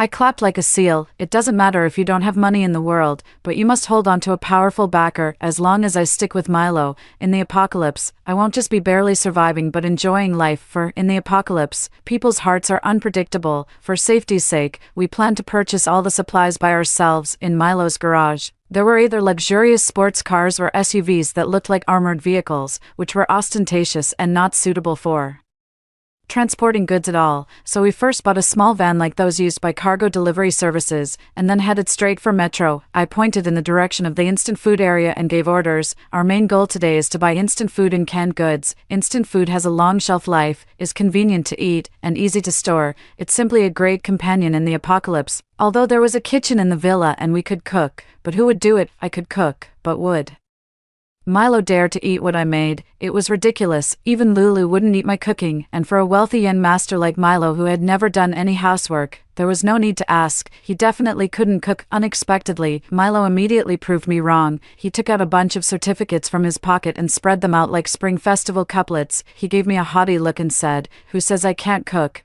I took a closer look and saw certificates such as a Chinese pastry chef certificate, a Chinese cuisine chef certificate, a Western pastry chef certificate, a Western cuisine chef certificate, and a Michelin chef certificate. There were all kinds of them. I was silent for 2 seconds and then asked, "Did your company go bankrupt? Have you switched to making fake certificates?" Milo was amused by me and walked straight towards the fresh meat area. I chased after him, following closely and chattering non-stop. "Come on, young master, why did you get so many chef certificates? Do you still want to work as a part-time chef and outcompete us?" Milo suddenly stopped. I couldn't stop in time and bumped into his back. Damn, it was so hard. I touched my reddened nose, with tears in my eyes, and said angrily in a nasal voice, "Can't you say something when you stop? My nose is almost broken. Can you afford to compensate for my original, well-shaped nose?" He seemed a bit helpless, let out a sigh, took away my hand covering my nose, and leaned closer to check. "Where did you get hit? Let me see." His handsome face suddenly magnified in front of my eyes, and a clean and fresh breath rushed towards me. I stared blankly at his eyes. His eyes were dark and bright. When he looked at people expressionlessly, he was like a magnet, making people unable to resist being attracted. My heart skipped a beat, and my face turned red instantly. He looked at me and suddenly smiled with a glint in his eyes. He said something, out of the blue. "I don't want to be a chef, I want to raise pigs." Then he let go of me and went to the fresh meat area. I was stunned for a few seconds. I felt that he seemed to be scolding me, but I wasn't sure and needed to think about it further. There weren't many people in the instant food area, so I started shopping like crazy. 1000 boxes of self-heating rice, 1000 boxes of self-heating hot pot, 1000 boxes of instant noodles in various flavors, 200 packs of snail rice noodles, 100 buckets of hot and sour noodles, 1000 boxes of cookies, 1000 packs of potato chips, 500 packs of sausages, 500 boxes of salt-baked eggs, 2000 cans of various beef, braised pork, and luncheon meat canned goods, 500 bottles of Lao Gan Ma spicy sauce. After buying everything and checking out, the staff member from Metro who helped with the loading was a good-looking young man. He looked tall and thin but had great strength. While loading the goods, he asked me, sweating profusely, "Sister, what are you going to do with so many things?" As soon as I heard this address, I immediately got angry. "I'll give you another chance. What should you call me?" He was startled by me. His eyes were bright and clear, and he looked at me pitifully. "Miss," I nodded, satisfied to be reasonable. Although there is only one character difference between sister and miss, the meanings are very different. Okay, after this incident, the young man didn't dare to say or ask anything more. He silently buried himself in loading the goods and left quickly after finishing. Milo hadn't come back yet. While waiting for him, I placed orders on Taobao, JD.com, and Pinduoduo for 500 bottles of goat's milk, 500 bags of dog food, 1,000 packs of freeze-dried staple food, and 2,000 cans of various meat products. Then I also bought a large number of chew sticks, dog snacks, toys, grooming tools, health products, and various medicines. After solving Lulu's survival problem, I began to wonder whether to take Lulu to the pet hospital to have him neutered and then get a little female dog. In this way, the two dogs could have a platonic spiritual love in the apocalypse. Just then, Milo came back after shopping. I casually asked for his opinion, but he strongly opposed it. "Everly, can't you stop being so perverted?" Me, perverted? I was dumbfounded and very speechless. "Why are you so excited? People might think I'm going to neuter you if they don't know the situation." Milo was choked by my words and tactically changed the topic. "Let's load the goods first." He bought 500 gin of beef, 500 gin of pork, 500 gin of mutton, as well as Australian Wagyu beef of grades M7, M8, and M9, and Japanese of 5 grade beef. It just filled the van completely. Looking at the full load of goods in the van, I felt a sense of harvest joy. At the age of 24, I swiped my ex-boyfriend's card and bought a van full of supplies in full. The future looked promising. By the time we had carried all the things to the freezer and the storage supermarket and put them away, it was already late at night. I was so tired that I collapsed on the sofa like a dead fish. When I suggested opening 2 boxes of self-heating rice to eat, Milo looked disgusted. What? Do you want to experience the apocalyptic food in advance? That made sense, so I readily took out my phone. Then I'll order takeout. I'll go cook. I put down my phone and watched the Yin master leave with eager and adoring eyes. Lulu came out stealthily with a frisbee in his mouth. He kept nudging my hand with his wet nose, wanting me to play frisbee with him, but I was really tired. Seeing that I was indifferent, Lulu pounced on me, his fat body weighing more than 70 gin pressed on me, and I almost spat out blood. He looked at me defiantly, wrinkling his brows and biting his lower lip, as if saying, "Do I really have to look at you with disappointment?" There was no other way. So I had to take him to the large lawn in the yard to throw the frisbee. At first, Lulu would pick up the frisbee and bring it back. But later, he completely slacked off and ran freely like a runaway foal, extremely happy. In the past, there was no chance for him to run. Big dogs were always looked down upon wherever they went. I was afraid of scaring people, so I always took him out to pee and poop at dawn and kept him on a leash all the time. Lulu and I had only moved in for less than 24 hours, but our lives were upgrading at a rocket-like speed. While I was sighing with emotion, the dinner was ready. When I entered the dining room, I saw that in just half an hour, Milo had actually prepared a rich dinner, including steak, pasta, cream of mushroom soup, vegetable salad, and Haagen-Dazs ice cream. I couldn't wait to sit down and cut a piece of steak to taste. The moment the delicious juice burst in my mouth, I was almost moved to tears. My road to a laid-back life was getting happier and happier. 9 days before the apocalypse, Milo went out to do some shopping alone in the van, and I stayed at home to receive and unpack the express deliveries. The supplies I bought for Lulu online were arriving one after another. After organizing the supplies, I remembered that in the last life, at the beginning of the apocalypse, the temperature suddenly dropped sharply and it became extremely cold. Half a month later, it became extremely hot, and the weather was very changeable. When it was extremely hot, there was still electricity at home, but the air conditioner was too noisy, so I only dared to turn on the fan and soak in water to cool down. When it was extremely cold, I had a lot of quilts at home, and Lulu had a thick coat of fur, so I could hug him for warmth. Otherwise, I wouldn't have been able to survive the first month. Although Milo's villa was built like a fortress, and the underground power system was independent from the above-ground one, and the intelligence system could control the temperature, in theory, everything was foolproof. But I was a timid person and liked to be prepared for any eventuality. I immediately placed another order for a bunch of supplies to resist extremely cold weather: clothes, 100 sets each of windbreakers, windproof pants, fleece jackets and pants, down jackets, and quick-dry underwear; travel items, 100 sets each of high-top hiking boots, snow gaiters, snow goggles, waterproof and thermal gloves, socks, cold-proof hats, and small backpacks; camping gear, 20 sets each of -20-degree 1,000-gram down sleeping bags, moisture-proof pads, and tents; 100 pieces each of winter pajamas, summer pajamas, slippers, quilts, and 4-piece bedding sets. Then I also bought some miscellaneous items such as lip balms, sunscreens, headlamps, and thermal water cups. I bought dozens of each item, although there were only 2 of us and 1 dog. In case of any unexpected situations, it would be better to be prepared. By the time I finished placing the orders, the express deliveries were almost all received. Looking at the room full of express boxes, I explained to the delivery uncle, I just graduated and started an e-commerce business, so I'm stocking up on some goods. The delivery uncle looked honest and simple, with a dark complexion. When he heard me say this, he grinned. Starting a business is good. You can make a lot of money by starting a business. My son also just graduated this year and is going to take the civil service examination. Looking at his smile, I thought of my father, when my mother just gave birth to me. He didn't like that I was a girl. After being educated by my mother in various ways, he went to the other extreme and always said that girls were better than boys and that girls could also bring honor to the family. He really wanted me to take the civil service examination. I was the first person in my family to graduate from a 985 university. During that time, he walked with his head held high when going out. I couldn't help but remind the uncle, this epidemic is quite unpredictable. Uncle, you'd better stock up on more food at home as a precaution. The uncle smiled and agreed.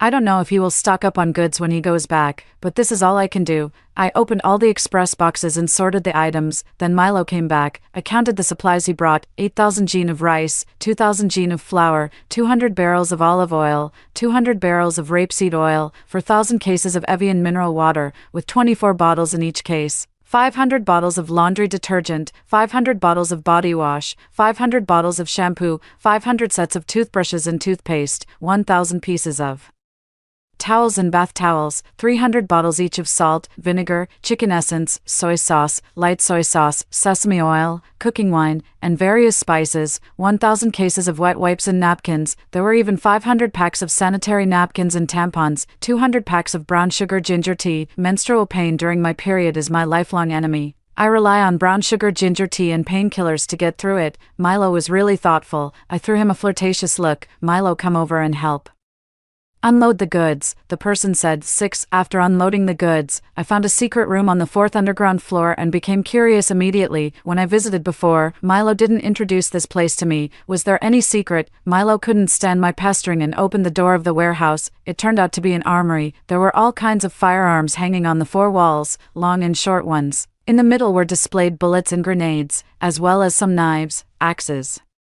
daggers, and other cold weapons. It felt like the armory in the movie Kingsman and looked very impressive. The weapons here are enough to rival a small army, Milo said casually, picked up a pistol and played with it casually. He disassembled and assembled the gun at a very fast speed. Judging from his movements, he was very skilled and professional. I suddenly realized that I actually didn't know him very well. When we were dating back then, what he showed was just the tip of the iceberg of who he was. I felt a little disappointed for no reason. I forced a smile and asked, should I learn how to use a gun from you? In case of danger, I can also help. Milo lowered his eyes and looked at me indifferently. Do you want to learn? To be honest, I didn't. I was just a lazy person with no ambition. I was born under the red flag and grew up in peace, not to mention using a gun to kill zombies. I had never even killed a chicken. During the apocalypse, I only had a head-on confrontation with that zombie once. I still clearly remember the zombie's ferocious and oozing face, and its stinking wide-open mouth that was so close. If it wasn't to save Lulu,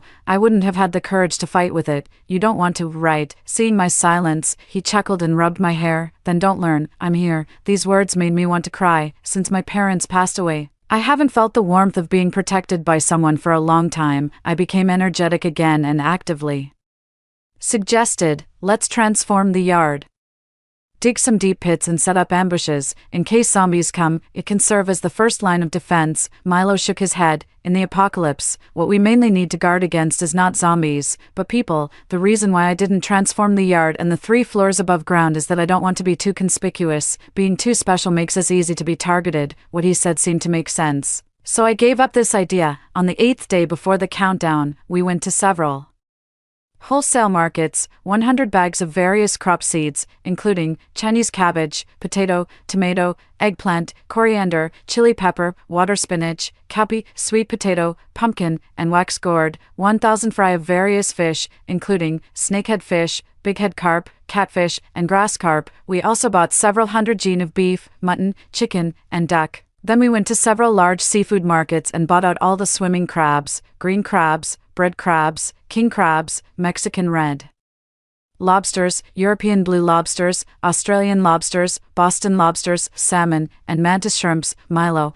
I knelt on one knee, covered my chest with my right hand, and made a standard salute gesture like Hai Ching. You are my god, he sneered. He seemed to be disdainful, but I clearly saw the smile at the corner of his mouth and the pride in his eyes. 7. In the following days, we filled in the gaps and added some supplies in a hurry. The fish on the 4th underground floor had been raised, and some vegetable seeds had been planted. The freezers and the storage supermarket on the 3rd floor were almost full. The small hospital was also filled with various medicines, which could deal with common colds, fevers, bacterial infections, and external injuries such as gunshot and knife wounds. The entertainment area on the 2nd underground floor didn't need to be taken care of as it had been decorated well during the renovation. The living area on the 1st underground floor had all the necessary daily supplies. There was no need to buy daily clothes and shoes. Each cloakroom was full of big brands like Chanel, Louis Vuitton, and Prada. There were enough clothes for all seasons without repetition, all brand new with the tags still on. Among the shoes, except for some high heels, most of them were comfortable and lightweight sports shoes. The electricity, water supply, and garbage disposal had all been considered during the renovation. I didn't know what technology Milo used.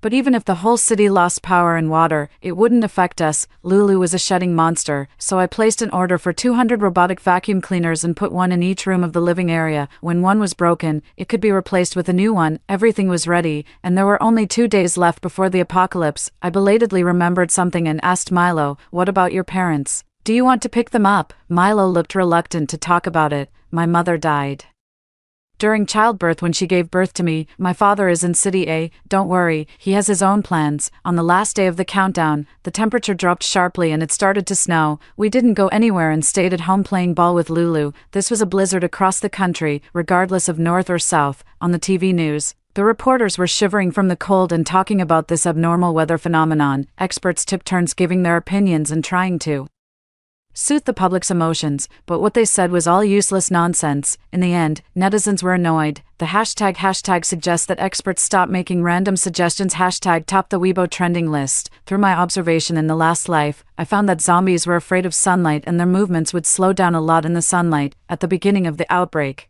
the sharp drop in temperature also accelerated the spread of the zombies. Milo and I looked at each other and neither of us chose to post a reminder online. We were not saviors, just trying to keep ourselves alive required all our efforts. That night, I didn't sleep soundly. Around 6 o'clock in the morning, I vaguely heard some noise outside and woke up with a start. Lulu was sleeping in my bedroom. When he saw me sit up, he also stood up suddenly and came over to rub against me, looking at me with his big confused eyes. When I walked out of the bedroom, Milo was standing outside looking at me. Did you hear it too? I nodded. As a reborn person, I could finally play a role. It's not zombies. In the last life, the zombies spread from the subway during the morning rush hour. At around 7 o'clock in the morning, a man was detected with a high fever when going through the security check, and then he suddenly fainted. When he woke up, he started to bite passengers indiscriminately. Everyone was so scared that they fled in all directions, and the city fell in just one day. It was only 6 o'clock now, so it couldn't be zombies. We went out together to check. When we got outside, we heard clearly that it was the barking of a little dog. Finally,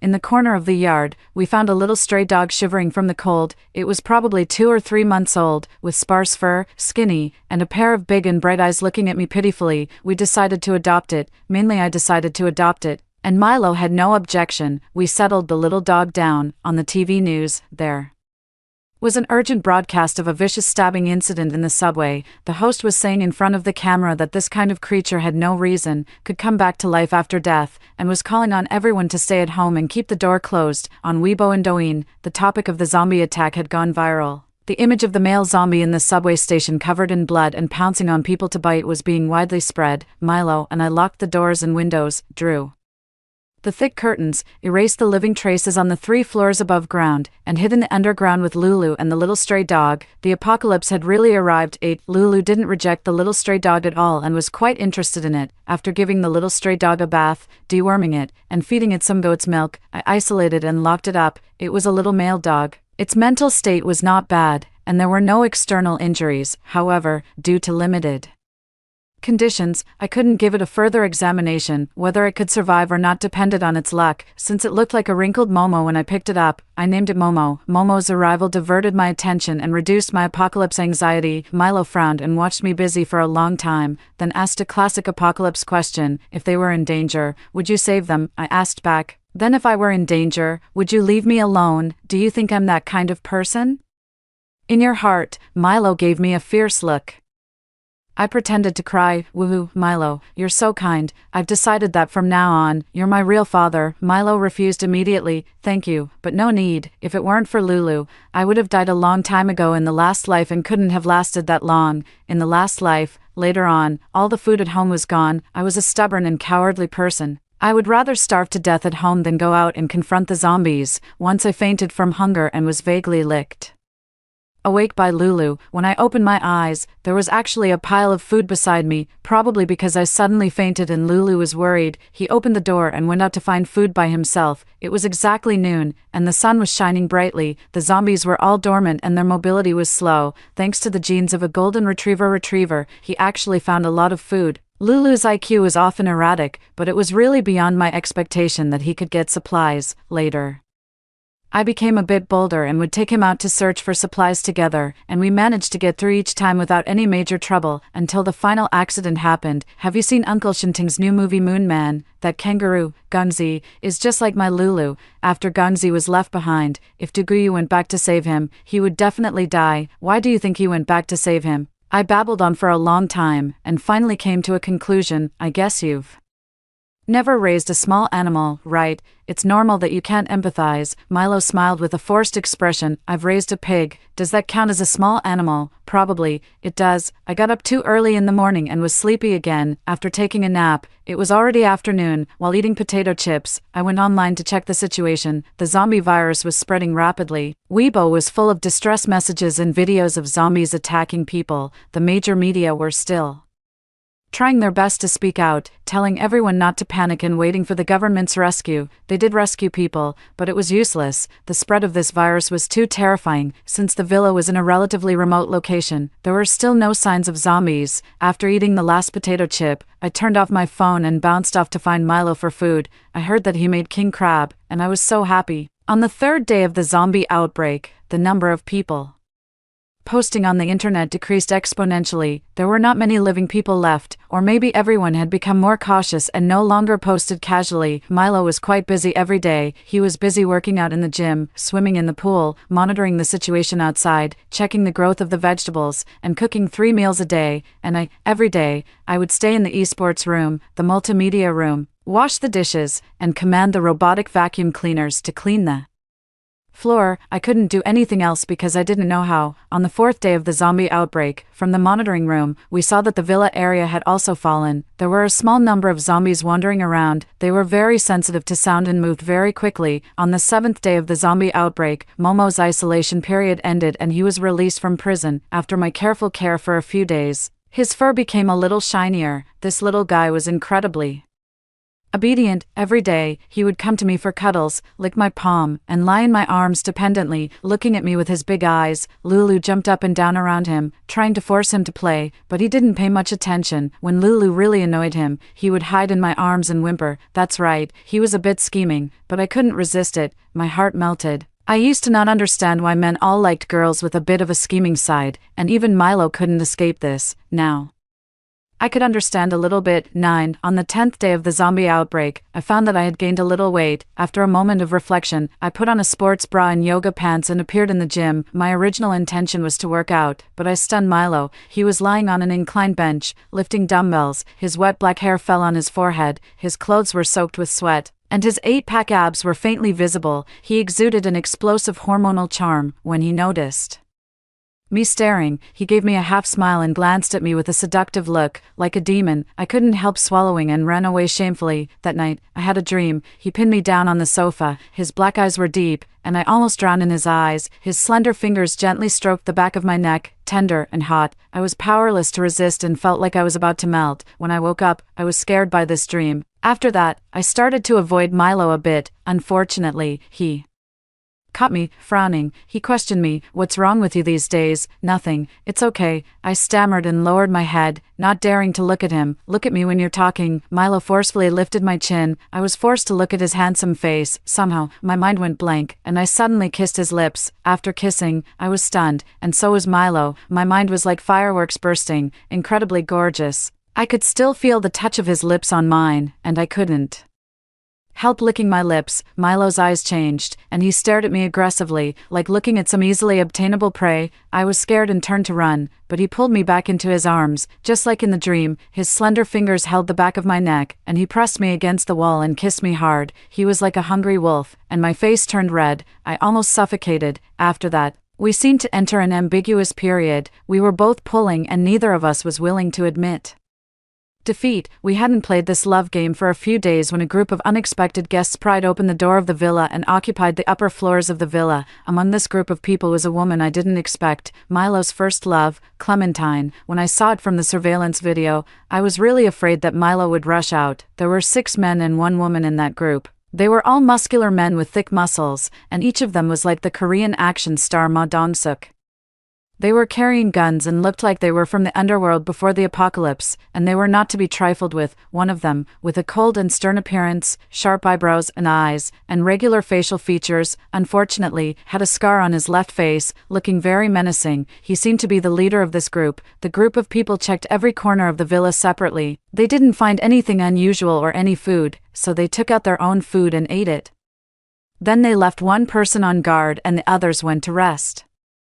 Clementine followed the scarred man, Harrison, into the bedroom together. The others saw this and exchanged a meaningful look, showing a lecherous smile. Milo enlarged the surveillance of that bedroom. Clementine was pushed onto the bed by Harrison. She was extremely delicate, with her long black hair spreading out like a waterfall. She was breathtakingly beautiful, trembling uncontrollably and with tears in her eyes. Looking so pitiful, it seemed that they were about to enter into some restricted level scene. We were all adults, and I wasn't really bothered by action scenes since I had seen them before, but I was worried that Milo would feel awkward. I couldn't help but sneak a glance at him. He seemed calm and indifferent, and I couldn't tell what he was thinking at this moment. Clementine spoke again. Harrison, I've already told you that this place is safe. Please spare me. So the scarred man's name was Harrison. He approached Clementine quietly, and she was so frightened that she let out a series of screams. If you want a woman, I know someone who is 10,000 times more beautiful than me. Her name is Everly, and I know where she lives. I can take you to find her. I was so angry. This vicious and despicable woman. 10. Slap. A clear and loud slap was heard from the surveillance. Clementine covered her face, looking at Harrison in disbelief. How could you hit me? I sneered. She still thought of herself as a young lady, expecting everyone to give her some respect. Harrison grabbed her collar roughly. Don't play tricks on me. If you don't want to be slept with, then think carefully about what you can do. I don't keep useless people. After saying that, he left. Clementine seemed to be stunned, huddled on the bed without moving. Milo was still staring at the screen, and I was annoyed. What? Feeling sorry for her. Sorry for what? He said coldly. She deserves it. I was satisfied with this answer. Half a month after the zombie outbreak, the whole city was in ruins, and there were zombies wandering everywhere on the streets, but all the chaos outside had nothing to do with me. I firmly believed that surviving was the key. The Chinese cabbage planted on the 4th underground floor was growing vigorously. At noon, I had fresh Chinese cabbage, stir-fried beef with chili peppers, cola chicken wings, and seaweed and pork bone soup. There were vegetables and meat, a balanced diet. Much better than the takeout I used to eat before the apocalypse. Lulu was also living a better life than in the last life. Although there was no lawn in the underground villa, the space was large enough. He and Momo chased each other around, getting enough exercise throughout the day. After lunch, I went to the monitoring room again. Goodness, this group of people actually caught more than a dozen zombies and tied them up with iron chains in the yard of the villa, creating a zombie defense wall. Harrison pulled Clementine into the yard and asked, "Well, have you thought it through?" The zombies smelled the smell of a living person on Clementine and went crazy, trying to tear her apart. They let out a series of beastly roars but were held back by the iron chains, only struggling in vain. The accident happened in an instant. One of the zombies actually broke free from the iron chain and pounced on Clementine ferociously. She was too scared to move, so close. Harrison swung his knife and chopped off the zombie's head in one stroke. The zombie blood splattered all over the two of them. Clementine's psychological defense completely collapsed. She said in a trembling voice, I've thought it through, but I only want to be your woman." "That won't do," Harrison said with a playful smile, touching Clementine's face. "I have so many brothers. Come on, Harrison, don't you want me to belong only to you?" Clementine leaned into Harrison's arms and coquettishly, her pale face showing a vicious light in her eyes. "Didn't I tell you, I have a good sister named Everly? We can bring her here for the other brothers, can't we? What if she doesn't listen? If she doesn't obey, just throw her to the zombies." Okay, I'll listen to you." Harrison was aroused by her rubbing and half-heartedly agreed. The two scoundrels went into the bedroom arm in arm. I knew that Harrison and the others couldn't possibly find me, but I was still so angry that my whole body was shaking. It was easy to imagine how miserable my fate would be if I really fell into their hands. Clementine was still as cruel as ever, trying to kill me several times. Suddenly, Milo stood up abruptly and walked straight out. I came to my senses and quickly grabbed him. "Hey, where are you going?" His whole body muscles were tense, his eyes were cold, and there was a hint of killing intent. "I'm going to kill them." I was stunned. He didn't seem to be joking. I quickly soothed him. "Milo, forget it. It's not necessary." Milo looked at me steadily, not saying a word. I forced myself To continue persuading, "Look, I'm fine now, there's no need to." Before I could finish, he pulled me into his arms and hugged me tightly, as if he wanted to crush me into his bones. He was holding me so tightly that his hands were even trembling slightly. At that moment, all my anger dissipated. I hugged him back tightly. 11. With the enemy in the open and us in the dark, I started to slack off again. I no longer went to the monitoring room every day, and my daily routine returned to what it was at the beginning of the apocalypse. I became a happy, lazy person again. I woke up naturally every day. First, I would go to the 4th underground floor to look at the fish and then the vegetables. The greenery was so pleasing to the eye. When I came back from the vegetable field, a delicious breakfast was already waiting for me. After eating and drinking my fill, I saw Lulu lying on the sofa sleeping. I couldn't resist the urge to play with my dog. I pounced on him like a tiger, hugging his golden head and kneading it. I also picked up his stinky paw and smelled it. It had a popcorn smell, which was really addictive. Lulu looked completely resigned to his fate. Milo frowned at me. "What kind of hobby is this?" I gave him a disdainful look. "You don't understand." Little Momo came over, rubbed against my hand, and let out a whimper. I was so charmed that I immediately abandoned Lulu, picked up little Momo, and kissed his little black nose wildly. While kissing him, I also talked to him in a coquettish voice. Mommy's little Momo, you're so cute. Mommy loves you so much. Do you love Mommy?" Lulu let out a sigh, looking relieved. Milo frowned even deeper, glanced at Momo, and said 3 words, "Little schemer." It was really quite funny. When I was bored, I would also go to the monitoring room to take a look. I had to admit that this group of people still had some abilities, with zombies running amok. They still went out to collect supplies every day and had quite a good harvest. Clementine adapted quickly to her new identity. She had the temperament of a vengeful young lady. She wanted to take revenge on all the subordinates who had bullied her before. There was a subordinate named Silas in their team. He was Harrison's right-hand man and was very dissatisfied with Clementine. Clementine didn't take him seriously either, and the two of them were always at odds. Harrison was very ambitious. He wasn't satisfied with the current situation. He called his subordinates together for a meeting ambitiously. "In the next few days, we'll clear the zombies in the villa area and then use the villa area as a stronghold to establish a base. Once the base is established, we can recruit more people, expand our team, and become the king in the apocalypse." This Harrison had clearly read a lot of male protagonist apocalypse novels. He had a whole set of ideas. Silas raised an objection. "I think we shouldn't be too impulsive. The current supplies are enough for us to last for 10 days or half a month, although there aren't many zombies in the villa area. It's still very dangerous to clear them. Other teams are eyeing us, and we need to preserve our strength." Being refuted by his subordinate, Harrison looked unhappy. Clementine observed the situation and immediately jumped out to sneer. "If you're afraid, just say so.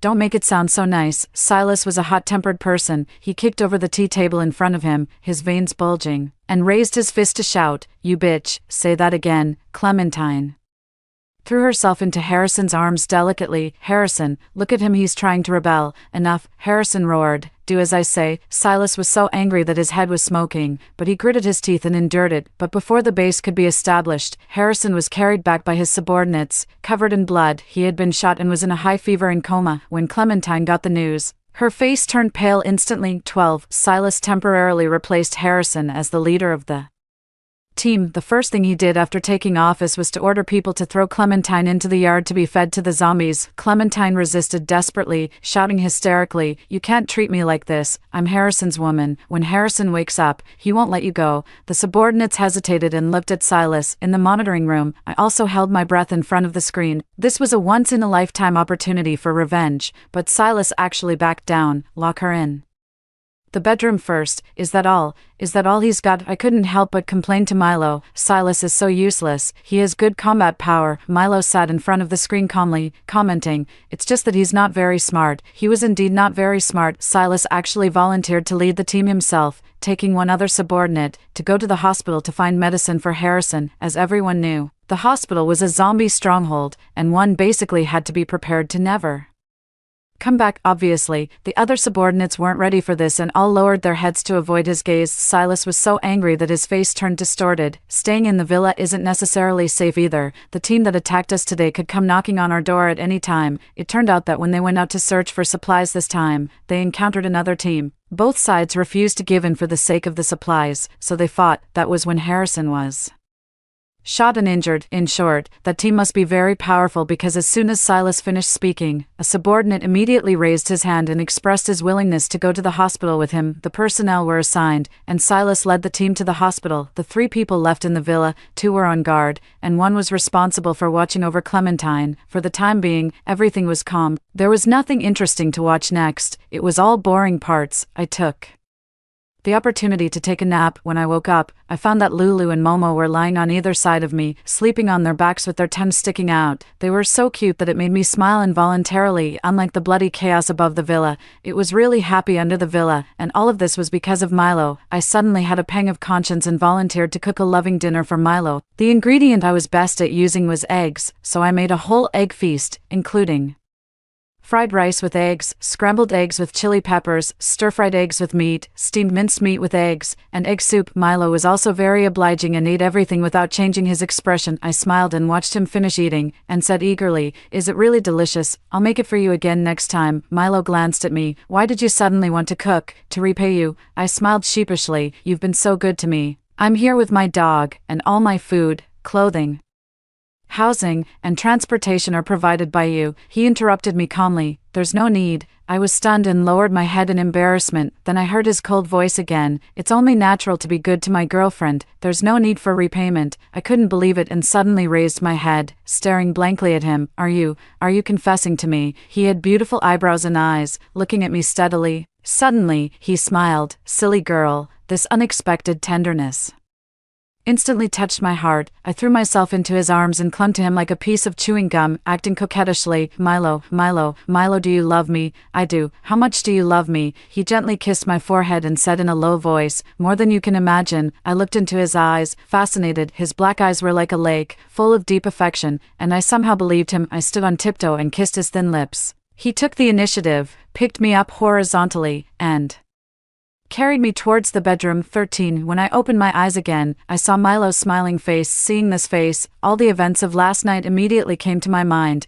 I felt a bit embarrassed. "Good morning," he chuckled, his tone ambiguous. "It's not early anymore. It's already noon the next day." I became annoyed and pushed him. "Get out." "I want to get up." "Are you sure?" Milo raised his eyebrows and slowly lifted the quilt to get out of bed. My eyes couldn't help but follow him, from his face to his Adam's apple, then to his abs, and finally to a certain indescribable part. But then he put on his pajamas. I felt a bit disappointed. Then I saw him looking at me with a half smile. Falling in love really makes you lose your head. I needed to go to the monitoring room to calm down. In the video, Clementine looked dejected and sat on the ground in a daze, the subordinate responsible for watching over her, a young man who looked like he was only about 20 years old at most, felt sorry for her and shared some of his food and water with her.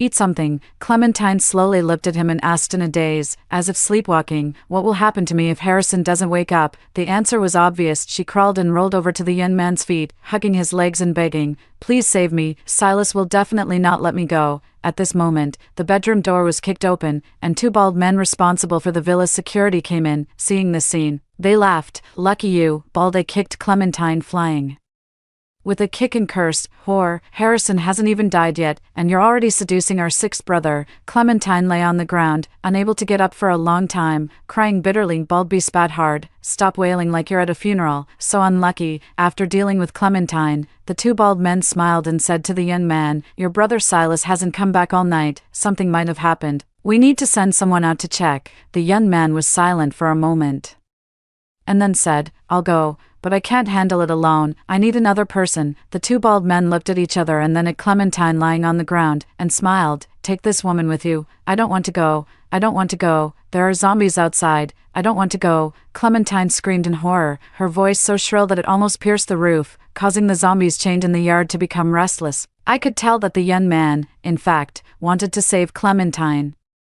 Staying in the villa meant certain death for Clementine, but if she went out with the young man, there was a glimmer of hope for her survival. As I expected, when the young man found Silas and came back, Clementine didn't show up. The young man's excuse was that she was already dead. 14. Harrison really had a strong will to live. After using the medicine that Silas brought back, he woke up and his injury recovered quickly. The weather suddenly changed from extremely cold to extremely hot. The Temperature soared above 50 degrees Celsius, it was unbearably hot, and it was almost impossible to walk outside. It wasn't much better indoors either. The only good news was that the zombies were not as difficult to deal with as before. The zombies tied up in the yard were exposed to the sun and almost entered a semi-dormant state, not moving at all. Although the water and electricity in the city had been cut off for a long time, the villa had two independent water and electricity supply systems. One was responsible for the above-ground floors of the villa, and the other was for the underground fortress of the villa, so Harrison's team could still live quite comfortably with the air conditioner on every day. They only went out to search for supplies briefly every morning, for a maximum of 2 hours a day, and then they got off work on time after going through this great disaster. Harrison's ambition to expand his territory had long been extinguished, and he became someone who just wanted to survive. In this way, half a month passed peacefully, and then the villa was surrounded. The people who came were exactly the team that had injured Harrison before. I also saw a familiar figure, Clementine. She really wasn't dead and had become glamorous again. She stepped forward to negotiate with Harrison. "Harrison, my boss said that as long as you give up this villa, he'll spare your lives." The villa was impregnable and had an independent water and electricity system. Who wouldn't be jealous of it? Harrison was so angry that the veins on his forehead bulged. "You're talking complete nonsense. Then there's no room for negotiation." Clementine laughed coquettishly. Her expression turned cold, and she waved her hand to give orders. "Surround them," as the boss said. There were more than a dozen people in this group, and they immediately surrounded the villa tightly, intending to starve the people inside to death. Harrison and the others were furious. They had lived too comfortably in the past dozen days, and there was almost no food left in the villa. They had to go out to find supplies. They endured like this for a few days. Harrison felt that they couldn't just sit and wait for death any longer. Jasper stood up again and proposed to break through the siege at night. They would release the zombies in the yard, use those zombies as a cover, and rush out in the chaos. Zombies attacked indiscriminately, without distinguishing between friend and foe, but they didn't have any other options now. It was an extremely tragic battle. The zombies in the yard hadn't eaten for a long time. Their hunger and ferocity were beyond that of ordinary zombies. The team blocking the outside was caught off guard, and more than half of their members were lost in an instant. The two sides exchanged fire, and the gunshots attracted zombies from several kilometers away. Milo frowned. "These idiots." He sent out a drone to check. The image detected by the drone really shocked me. A large number of zombies were rushing towards the villa area frantically. They were so dense that they formed a zombie tide. To be honest, whether in my previous life or this life, I had never seen so many zombies. They were running at an extremely fast speed. In at most 10 minutes, the villa area would be overrun by these zombies. The battle in the villa also reached a fever pitch. There were only 4 people left in the opposing team. Here, the Bald brothers were already dead, and both Harrison and Silas were seriously injured. Clementine and Jasper were hiding in the kitchen. The zombies outside the door were banging on the door, frantically, almost about to break it open. Jasper looked calm. He looked up at the ventilation duct on the ceiling. "Step on my shoulders, open the ventilation duct, and climb up, then pull me up." Clementine climbed up while crying. When she reached out to pull Jasper up, the door was broken open by the zombies. Clementine screamed and immediately let go of her hand. Jasper fell down. Jasper was surrounded by zombies, but his expression didn't show the slightest bit of panic. He held a kitchen knife in each hand and chopped at the zombies with all his might, as if cutting watermelons. Clementine was crying loudly in the ventilation duct. Jasper kept chopping and said, "I don't blame you. There were too many zombies to chop." He numbly waved his arms, mechanically repeating the chopping action. He looked up at Clementine, on his face full of blood. There was a naive, boyish smile. "I can finally rest well." The kitchen knife clanged and fell to the ground. The zombies swarmed up and devoured him completely. The ground was shaking, and the zombie tide was surging. The villa area completely fell. 15. Clementine hid in the ventilation duct until daytime. After the sun rose, the zombies outside all entered a semi-dormant state. She crawled out along the ventilation duct. Finally, when she was about to escape, she was shot and killed by Harrison. Harrison was immediately torn apart by the zombies. In the entire villa area, no one survived. Spring passed and autumn came. Above the fortress, zombies were running amok. Below the fortress, Milo and I, with Lulu and Momo, cherished every day and lived a plain and fulfilling life. I learned to dance and successfully got rid of the fat that Milo's delicious cooking had made me gain. Lulu finally stopped destroying things. During this period, he got pancreatitis once. I was so scared that I cried. In the end, Milo cured him. Since then, Lulu has liked to stick to Milo more than me. I found that Milo was like a god. There was nothing he couldn't do, from basic life skills like cooking and repairing to treating people and dogs, shooting, and fighting. He was omnipotent. One day, I was snuggled in his arms watching a movie. In the middle of it, I suddenly asked him, "Are you also reborn?" Milo raised his eyebrows. "Is it that obvious? You just noticed." "I noticed a long time ago." "Okay," I said stubbornly. "So when did you get reborn?" "When you broke up with me, so early." I jumped up in surprise. "So when I broke up with you, you didn't even try to keep me?" "Because there really wasn't any time. I had to learn all kinds of skills and prepare for the apocalypse." He pulled me back into his arms again and gently kissed me. "You said that if the apocalypse came again, you hoped you could lie back and relax." I was confused. I remembered saying that. It was in my previous life. At that time, my family was out of food and my stomach was growling. Hugging Lulu, I was crying and making a wish, hoping to find a powerful backer and be able to relax. But how did Milo know? I pressed him. "Tell me the truth. Are you hiding something from me?" Milo pondered for a moment. "It's a long story." "Never mind. You can take your time. I have plenty of time." Milo began to tell the story. In the previous life, just like this life, at the beginning of the apocalypse, Clementine wanted to play the game of showing true love in adversity. She secretly ran out to find Milo but encountered Harrison and the others on the way. To save herself, she brought Harrison's group to Milo's villa. Milo became a member of Harrison's team in order to negotiate with them. When the apocalypse came, the person Milo was most worried about was me. Clementine found out about this. Out of jealousy and resentment, she began to instigate Harrison to come to my house to find me. But every time, Milo stopped them. That's why I was able to survive for so long in my previous life. In the previous life, Harrison and the others were also attacked, but he wasn't injured. Milo blocked the bullet on purpose. He used a bitter trick to gain Harrison's trust. Harrison was really touched and regarded Milo as his most trusted person. After Milo was shot and fell into a coma, his soul drifted to my house. Somehow, he switched bodies with my golden retriever, Lulu. In the body of a golden retriever, he accompanied me, helped me find food, and prevented me from starving to death. Later, when his gunshot wound healed, the body switching was no longer stable. Sometimes when he opened his eyes, he found himself in the body of a golden retriever, and sometimes he found himself back in his own body. Just as he was thinking about how to solve this problem, Clementine found a way to send him away and brought Harrison to my house together. She deliberately lured Lulu out with food, alarming the zombies. In the end, I died in the hands of the zombies while trying to save Lulu. At the last moment of my life, Milo's soul switched back to Lulu's body. He tried his best to pull the zombies away, but it was in vain. He watched helplessly as I died in front of him. That's why he said Clementine deserved it. He hated her to the core. 16. After Milo finished speaking, I was crying uncontrollably. So whether in the previous life or this life, my peaceful days were all because he was shouldering the burden for me, because I wanted to relax. After being reborn, he learned all kinds of skills and built a solid underground castle for me so that I could relax with peace of mind. Only then did I finally understand how much weight his words, "I love you more than you can imagine," carried. Milo sighed and gently wiped my tears. "I knew you would definitely cry, so I didn't want to tell you." I wailed even louder. He held me helplessly and patted my back gently to comfort me. "It's okay. Cry if you want." Meeting Milo in this life was my good fortune. Year after year, in the 5th year of the apocalypse, the extreme weather gradually returned to normal. The number of zombies was also slowly decreasing. Some zombies fell and never got up again. Gradually, there were signs of humans walking on the streets. It was said that coastal cities had developed a vaccine, and water, electricity, and the internet had been restored. More and more survivors were speaking out on social networks. The whole society was gradually returning to order, and Milo and I, with Lulu and Momo, walked out of the underground castle for the first time. A full 6 years had passed, and they had all grown from puppies to mature and steady dogs. The villa was overgrown with weeds, showing a lush green. A new world was being reborn. Story 2. In order to avoid zombies, I took refuge in a remote prison. The old county sheriff, clutching a machete, looked back at the relentless zombies pursuing him and cried out desperately to me, who was inside the prison walls. He had embezzled public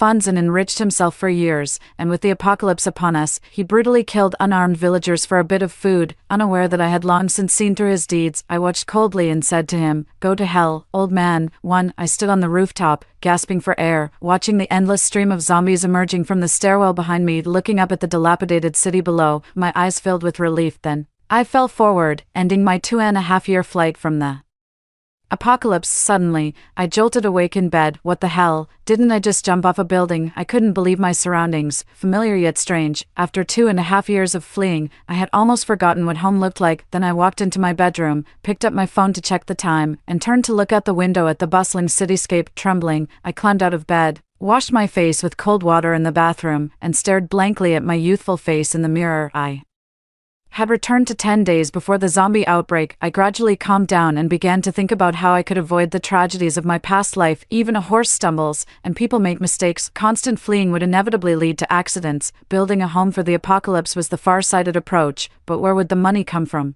All I had was the living allowance from my parents and an apartment of 120 square meters in the city center, originally intended as my marital home. With the current property price of $40,000 per square meter in the city center, selling the apartment would only net me $4.8 million, but $4.8 million was not enough to build an impregnable home for the apocalypse. Asking my parents for money, telling them, "Mom and Dad, the apocalypse is coming in 10 days due to a zombie outbreak, sell the house and follow me," knowing my dad, he'd likely scold me fiercely and then have me checked into a psychiatric ward. Forget them, I even thought I was crazy too. Just then, my phone dinged with a notification. I checked it. World Cup first match, Qatar 0-2 lost to Ecuador. It was the eve of the zombie outbreak during the last World Cup, and tomorrow, a game considered one of the biggest upsets in football history was about to take place. Time was short. I had to act quickly. I contacted the owner of a fully furnished luxury home, my only demand being to sell my apartment for cash by tonight. By evening, I had received over $4-5 million from the sale and checked into the Hilton with just a few pieces of clothing. Having not eaten barbecue in 2.5 years, I decided to go downstairs to gather my thoughts over some skewers. After ordering, sitting at the table, I began to think about where I should build my home for the apocalypse. Somewhere isolated, far from the city center. Where could that be? I overheard two guys at the next table talking about the World Cup. "Hey, did you hear? Some guy borrowed money to bet on the games and lost everything in one go, ended up on the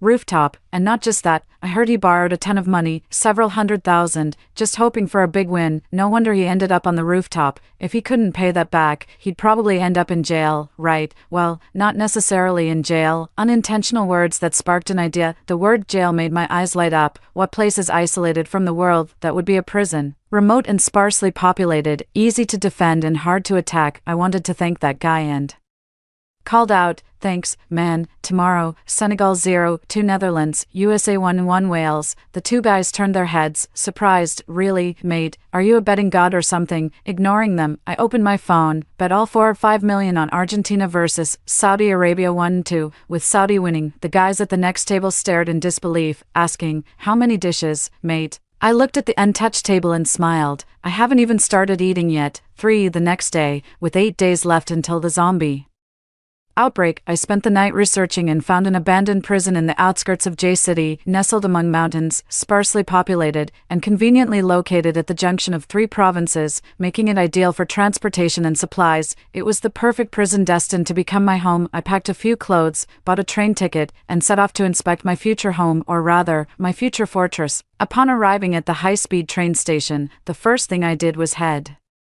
straight to the nearest used car market and rented a van for half a month, convenient for transporting goods and travel. After driving for over half an hour on a bumpy rural road, I arrived at the entrance of this abandoned prison. Despite its remote location, this prison actually belongs to a small county in the suburbs of J-City. Finding the gate locked, I drove to the county government office to meet the county head, who was lounging under a space heater. When he saw me at the gate, expressing an interest in the abandoned prison, he quickly got up to greet me, enthusiastically shaking my hand and providing information. The county head insisted on a minimum lease of 5 years for the prison. Eventually, I rented the rights to use the prison for 5 years at the price of $3 million, along with a generous red envelope for the county head, hoping for some conveniences in other areas. After getting the keys from the county head, I entered the long-neglected prison. The prison spans over 400 acres with a perimeter of approximately 64 meters, shaped like a rectangle. The prison buildings were not too old. 2 5-story dormitory buildings were in fairly good condition, though the grounds were overrun with weeds. After a brief tour of the prison, I returned to the county town, checked into a small hotel, and asked the owner for some paper and a pen, planning to sketch out a simple layout for the prison in my room that evening. Just then, my phone pinged with the results of tonight's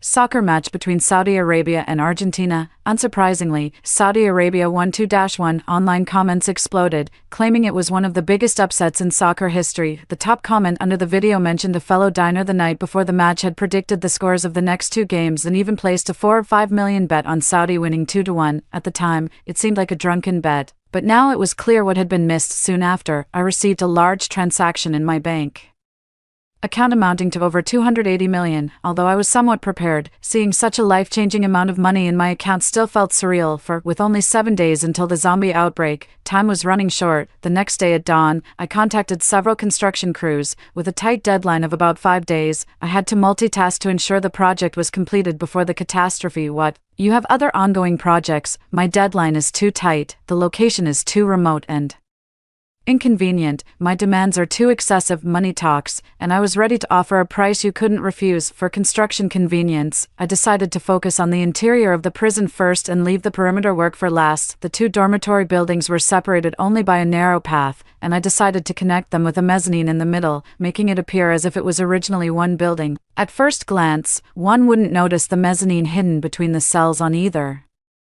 side of the buildings. My actual home would be accessed through a secret door in one of the cells, leading to the mezzanine and then down to the basement via a vertical ladder. Most of my supplies would also be stored in the basement. Food was the least of my worries, as the stockpiled and cultivated supplies in and above the basement could sustain my parents and me indefinitely. My concerns were water, electricity, and medical supplies. The south side of the prison buildings, where the terrain was higher and sunlight abundant, was free from obstructions, perfect for setting up a solar panel area. The J-City region received ample sunlight, with an average direct radiation of about 1194 kilowatt-hours per square meter, and the inclined radiation wasn't much different at about 1243 kilowatt-hours per square meter, with an average of at least 6 hours of sunlight per day. I wasn't sure how many solar panels to order, but I opted for the better more than less principle. On the phone, the CEO of a tech company assured me while metaphorically patting his chest.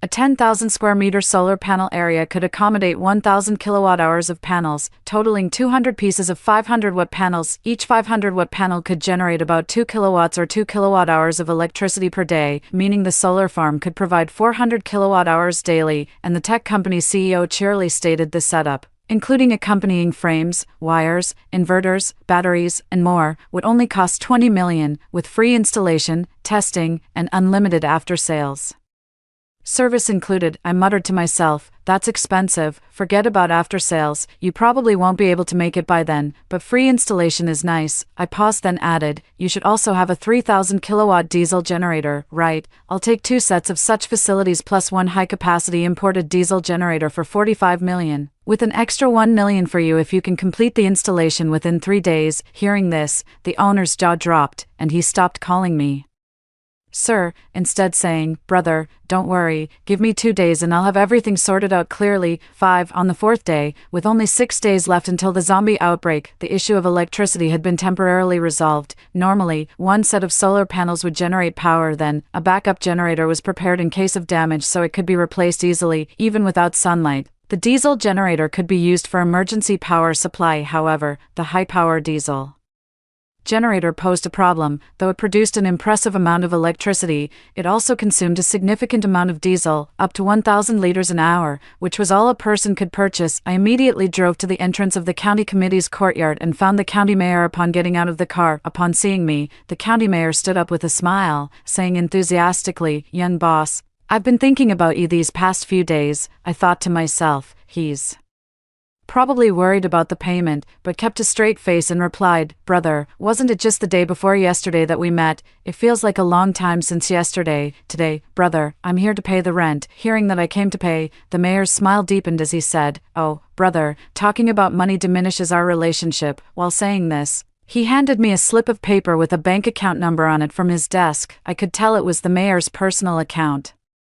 With a twitch of my lips and without much conversation, since it's tough to fight local snakes, I understood that this kind of person was just after money. I transferred the funds. After the transfer, I smiled and said, brother, I need a favor. In the next few days, I'll have a shipment of supplies and a construction team arriving, and I've ordered a diesel generator which will need a lot of diesel. Can you help me out with this? The mayor looked troubled and hesitated. Little brother, this is Seeing he didn't outright refuse but hesitated, I immediately knew what this cunning fox was thinking. I coldly chuckled internally and said, "Brother, rest assured, since I'm asking for your help, I wouldn't let you lose out. Let's do this. I'll buy diesel from you at 10,000 yuan per ton as a gift for our meeting." The mayor's eyes flickered with covert delight, though he still looked somewhat troubled, finally whispering, "Since we hit it off so well, and since you've asked, I can't refuse to help. Consider it done, and wait for my good news." We then exchanged several compliments. Suddenly, I remembered that my fish ponds were still waterless, so I mentioned to the mayor, "Brother, I have 2 fish ponds that need water. I plan to draw water from the nearby river. That should be okay, right?" Seeing that it didn't require his labor, the mayor was happy to do me this favor. With a grand gesture, he said, "Brother, are you underestimating me? Go ahead and draw the water. I've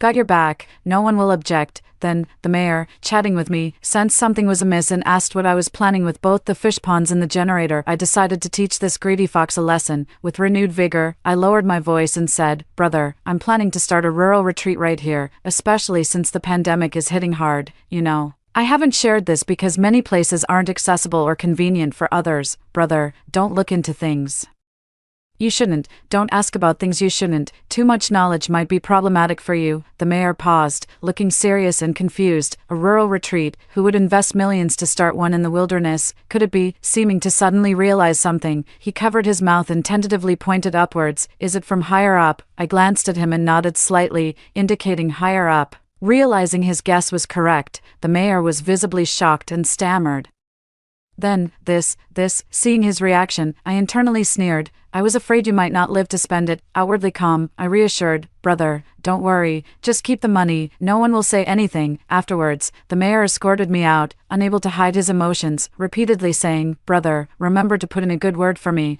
I waved him off. "Enough, no need to see me out, best not to be seen, I'm off." 6. Considering safety factors, all construction units came from other areas to avoid any potential backlash in case of a zombie outbreak. In the afternoon, the construction teams arrived one after another. I gave each worker from the various units a red envelope containing 10,000 yuan to boost their morale, promising that the quicker the completion, the larger the bonus. Although construction teams usually secretly drill wells to cool their equipment, I still approached their leaders and gave them 50,000 yuan, instruct them to drill 2 additional wells, one in the middle of the fish pond to the north and another on the east side of the prison tower. My plan for the basement spans 4 levels, all equipped with moisture-proof, waterproof, and even earthquake-resistant rooms, including a ventilation system, all handled by a professional construction team. The first level has relatively good ventilation, and I plan to use it for living quarters, designated for myself, my parents, my sister, and it includes 3 bathrooms. The water in the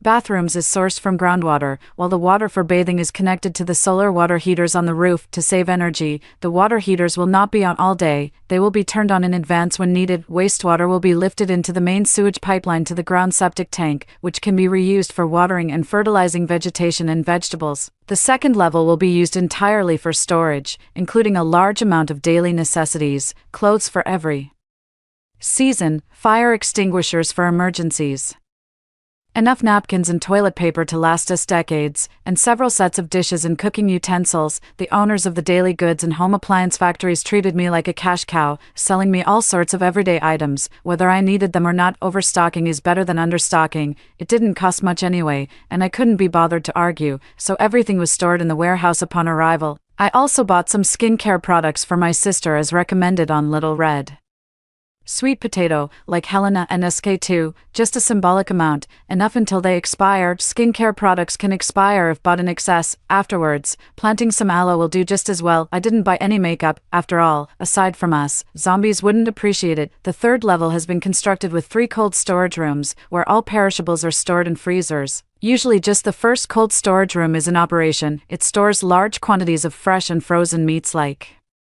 lamb, beef, and pork, which the prison does not breed, and even a lot of popsicles and ice cream. The other 3 rooms store a large number of spare photovoltaic panels and various replaceable electronic components. Another room serves as the control center, monitoring all of the prison's surveillance equipment. This is where most of the prison's electricity is used, but fortunately, we don't have many other places that need electricity. I believe we will live quite comfortably in the first year.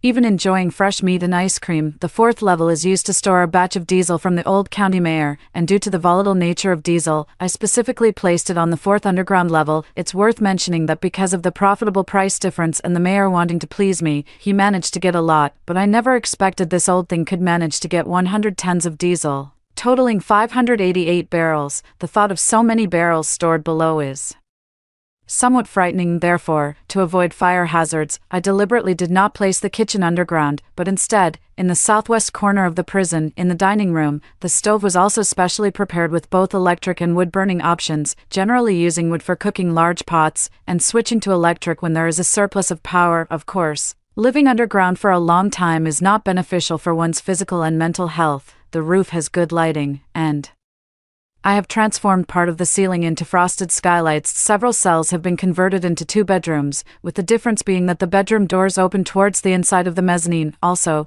to better sustain long-term survival, entertainment is quite important. I built a separate small building in the northeast corner of the prison building, equipped with a pool table, mahjong table, and television. Specifically for our family's daytime entertainment and rest, I have saved many TV shows, variety shows, and movies on USB drives, like Bright Sword, The Legend of the Condor Heroes, Heroes of Sui and Tang Dynasties, which my parents love to watch. I also organized 1 terabyte of learning materials for myself, believing in lifelong learning, as a man remains youthful until his death. To avoid disturbing my parents' rest, I converted one of the prison cells on the other side into an entertainment room and ordered several PS5 Switch consoles, top-end computer peripherals, and a large number of single-player game resource cards and discs, such as Give Him Love 5, Tears of the Kingdom, Kirby of the Stars, and others. Believe me, by the time I complete all these games, my life will probably be nearing its own game over. I can't help but look forward to the days after the apocalypse, free from urban noise, 996 work schedules, KPIs, car loans, housing mortgages,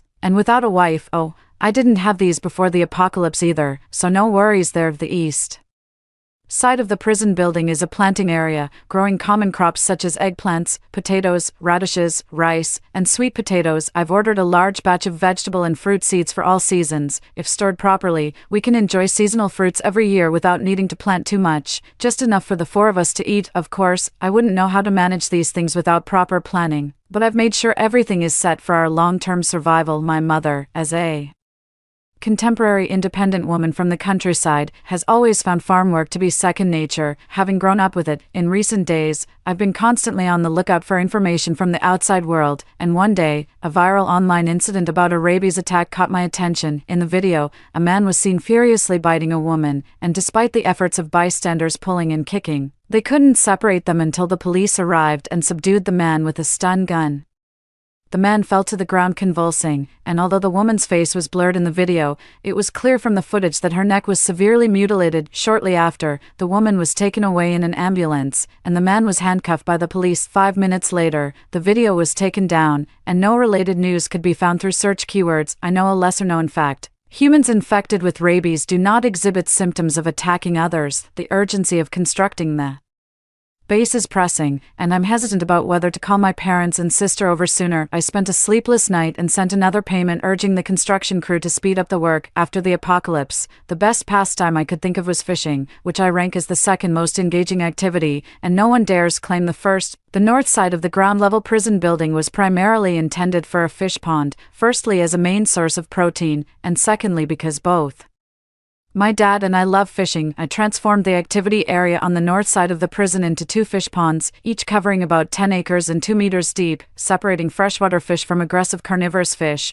one pond for rod fishing and the other for lure fishing enthusiasts. For this, I specifically called my father for some expert advice over the phone. My father suggested planting gramineous plants around the shores and aquatic plants and duckweed in the water to promote the growth of microorganisms and plankton. The fish stocks would be managed by breeding grass carp, which could feed on duckweed, aquatic plants, and plankton, and their feces, in turn, would serve as high-quality bait for silver carp and bighead carp. The upper layer fish, silver carp, and bighead carp, would grow by consuming the grass carp's feces and the remaining plankton. The bottom layer would involve breeding carp and crucian carp, which would feed on the residual feces and leftover food from the upper layer fish. This setup creates a natural cycle Maximizing the use of bait and purifying the water, achieving optimal benefits. Good water quality is essential for sustaining fish, and considering the size of the pond, I also plan to order 100 pounds of snails to help purify the water. On the water surface, I decided to add an additional 20 insect-attracting lights, averaging 1 per acre. These lights consume little power and come with small solar panels for daytime charging and nighttime operation. Additionally, I purchased 6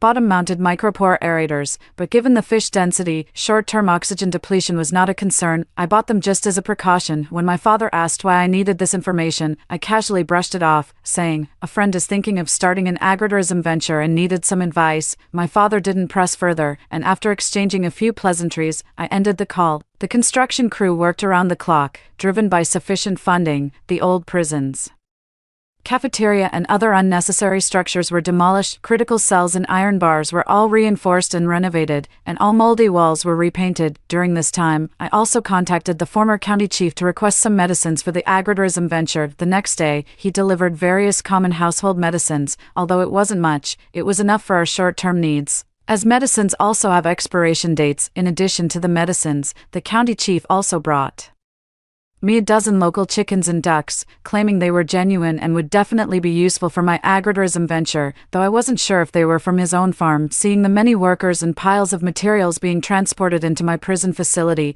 the county chief seemed even more convinced and didn't ask for payment, simply handing over the goods and leaving. I had planned to collect some goods from the village later, but this saved me the trouble. The local chickens and ducks were mostly free-range, requiring just some vegetable leaves for feeding. I placed the chickens and ducks in a fenced area on the east side of the prison building, planning to slaughter a few each evening to provide additional meals for the workers at the construction site. 2 days passed, and there were only 4 days left until the zombie outbreak. The solar and diesel power stations to the south were fully installed, and spare photovoltaic panels and other electrical components were stored in the underground level 3 storage room. Various supplies had also arrived, including the requested fish fry. True to the saying, broad waters raise large fish, I ensured the water had sufficient oxygen content and didn't order too many fish. The rod fishing pond received 3,000 grass carp, 500 silver and bighead carp, and 1,000 carp and crucian carp. The lure fishing pond also had a modest stock of 2,000 snakehead and bass. In addition to fish fry, the 2 fish ponds were also stocked with many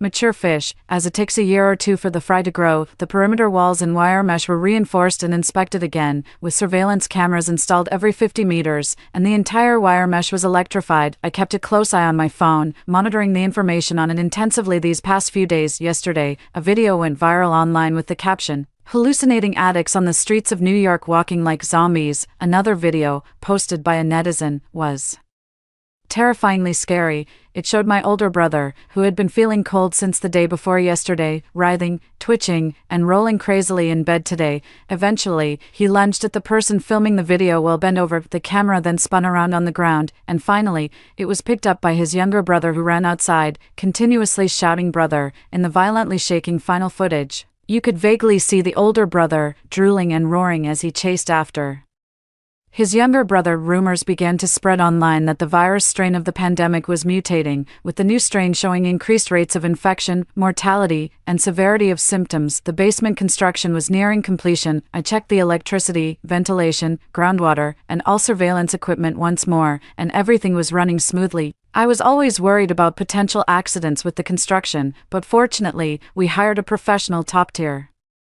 team, and paid them well. Excluding the initial deposit, a total of $31 million was paid for the remaining construction costs, which was far above the normal rate. However, everything needed to be expedited, and although it was an unavoidable expense, it was worth every penny. After several days of tension, I finally took a deep breath. The batch of 80,000 cubic meters of 50 millimeters thick steel plates that I had ordered for $48 million also arrived. It seemed about time. I couldn't wait any longer, and we could proceed with the rest once my parents and sister arrived. I worried that the timing of the zombie outbreak might differ from the last time. I sent a message to my sister, "Are you there?" 10 minutes later, my sister replied with just one word, "Sure." Speechless, I could only reply, "There's a new farm stay opening, will you come?" 20 minutes passed without a reply from her, and I realized what was happening. I sent her another message, "I bought you a bag." I paused, then added, "A Lewis."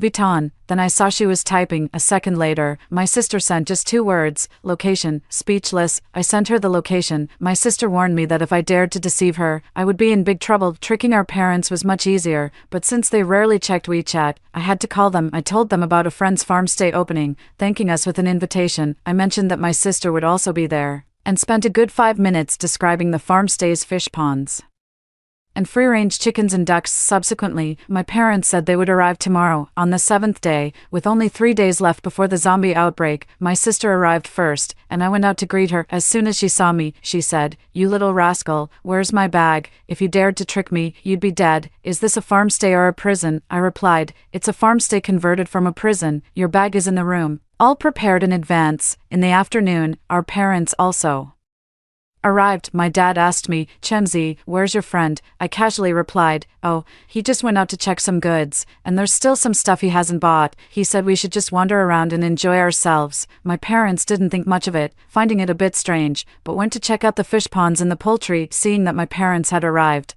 I quickly contacted the construction team to start working on the perimeter. I had planned 3 trenches for the outer defense. The first trench, right against the wall, would have 2 layers of 20-meter wide steel plates buried under it, then refilled with soil. Between the 2 layers of steel plates, there was a theft prevention wire mesh connected to an electrical wire which would trigger an alarm if touched. The second and third trenches, each 10 meters deep and 10 meters wide, spaced 10 meters apart, with the third trench filled with water and connected to an electric cable. These would only be electrified if the wall and the second trench were breached, serving as my last line of defense. On the 8th day, with just 2 days left until the zombie outbreak, my parents had hardly slept all night, and after a day of observing and looking at the 2 long trenches, each 2,000 meters long and 10 meters deep, they were exhausted. If this was supposed to be a rural retreat, it would be laughable. It's clearly a transformed prison. At night, we sleep in cells just like inmates. My sister was still reveling in the joy of a supposed cure-all, and our parents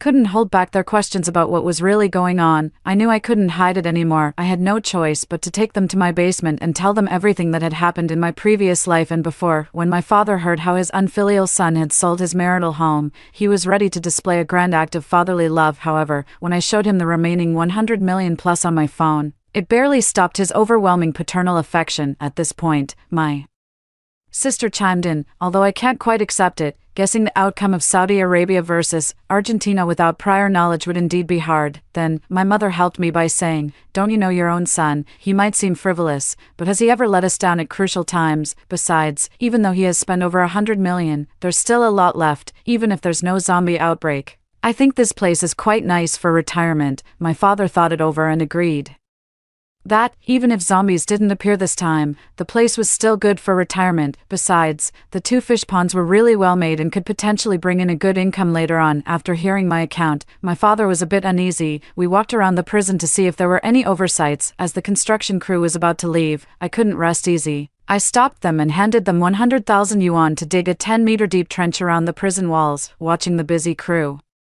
I felt a pang of guilt but was unsure what else to do. I gave each worker a 10,000 yuan bonus, casually mentioning, "You've all made enough money this year. It's time to go home and spend time with your wives and kids, or your parents if you're single. With the severe epidemic outside, it's good to have some extra cash to stock up on food and drinks at home. You've all worked hard these past few days." The workers were grateful, but I felt a heavy weight in my heart, as if something was pressing down on me. I just hoped that as many of us as possible could survive. These people are the pillars of their families, sons to their parents, and fathers and husbands to their children and wives. On the 9th day, there was still 1 day left until the zombie outbreak. I barely slept last night, glued to my phone for a long time. A news update about a mall attack, which was 6th on Facebook's trending list, caught my attention. It wasn't particularly noticeable among the usual news and celebrity gossip, but I knew the zombie virus had truly broken out early. Thankfully, I had rushed the transformation of the entire prison at no matter the cost, completing it within a week. My sister noticed too, but we didn't tell our parents. However, by noon they had found out anyway. After seeing a video in their community property group of a man biting a security guard on the ground, they realized that everything their son had said was happening. I had warned my parents that if they didn't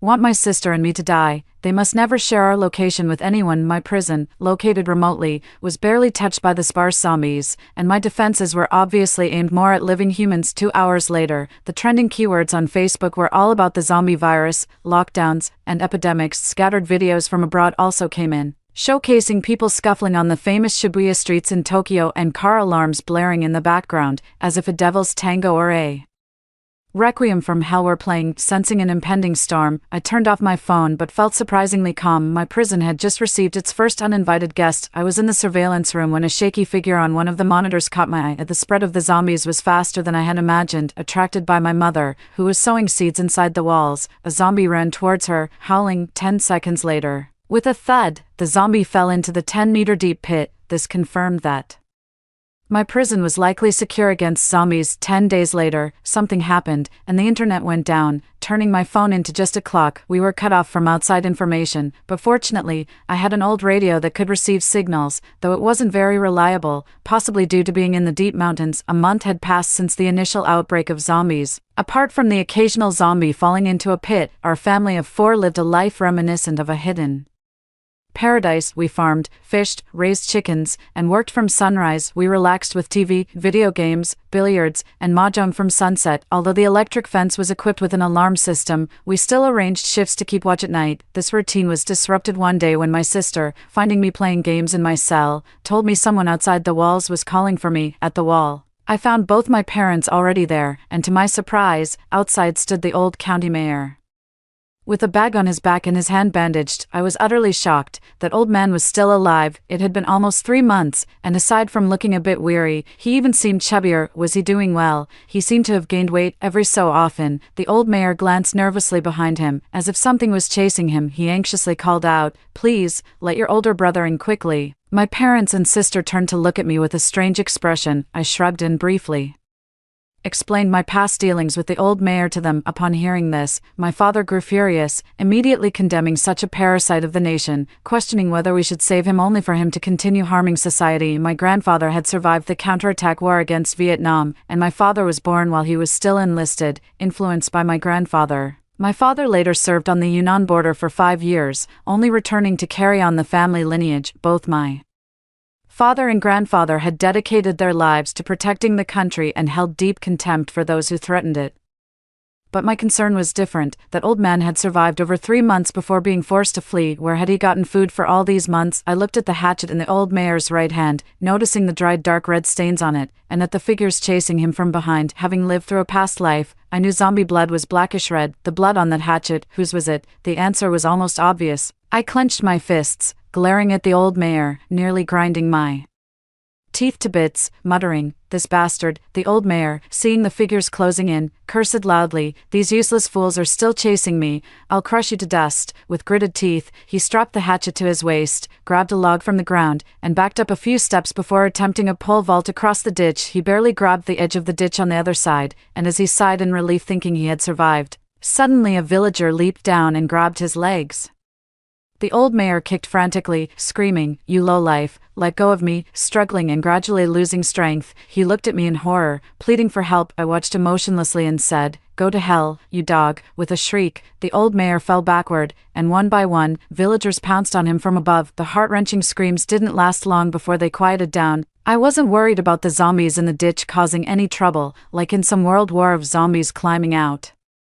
My ditch was deep enough. The zombies would lose their target and wander aimlessly until they starved. This little incident was soon forgotten by us, perhaps because of our remote location. We didn't face massive hordes of zombies. At most, 100 scattered ones approached, with weaker ultraviolet rays in winter. Electricity was occasionally sparse. Fortunately, the diesel the old mayor brought was plentiful, allowing us to conserve electricity and primarily use solar power, occasionally supplemented by diesel generators to get through the winter. The basement was naturally cool in summer and warm in winter. To save power, we didn't use the heater and moved into the basement. As winter turned to spring, spring arrived quietly while we occasionally sat around the table, enjoying lamb hot pot and grilled skewers. I put down my game console and watched my father cursing as he walked into the kitchen, continually talking about the big black fish that had slipped the hook, vowing to catch it tomorrow to make pickled fish for us. We now had fresh farm eggs every morning. My mother happily tended her vegetable garden and the now sizable flock of chickens and ducks during the day. At night, she would cry, lamenting, "I'd rather embrace the fragrance and die on the branch than be blown down by the north wind. Oh,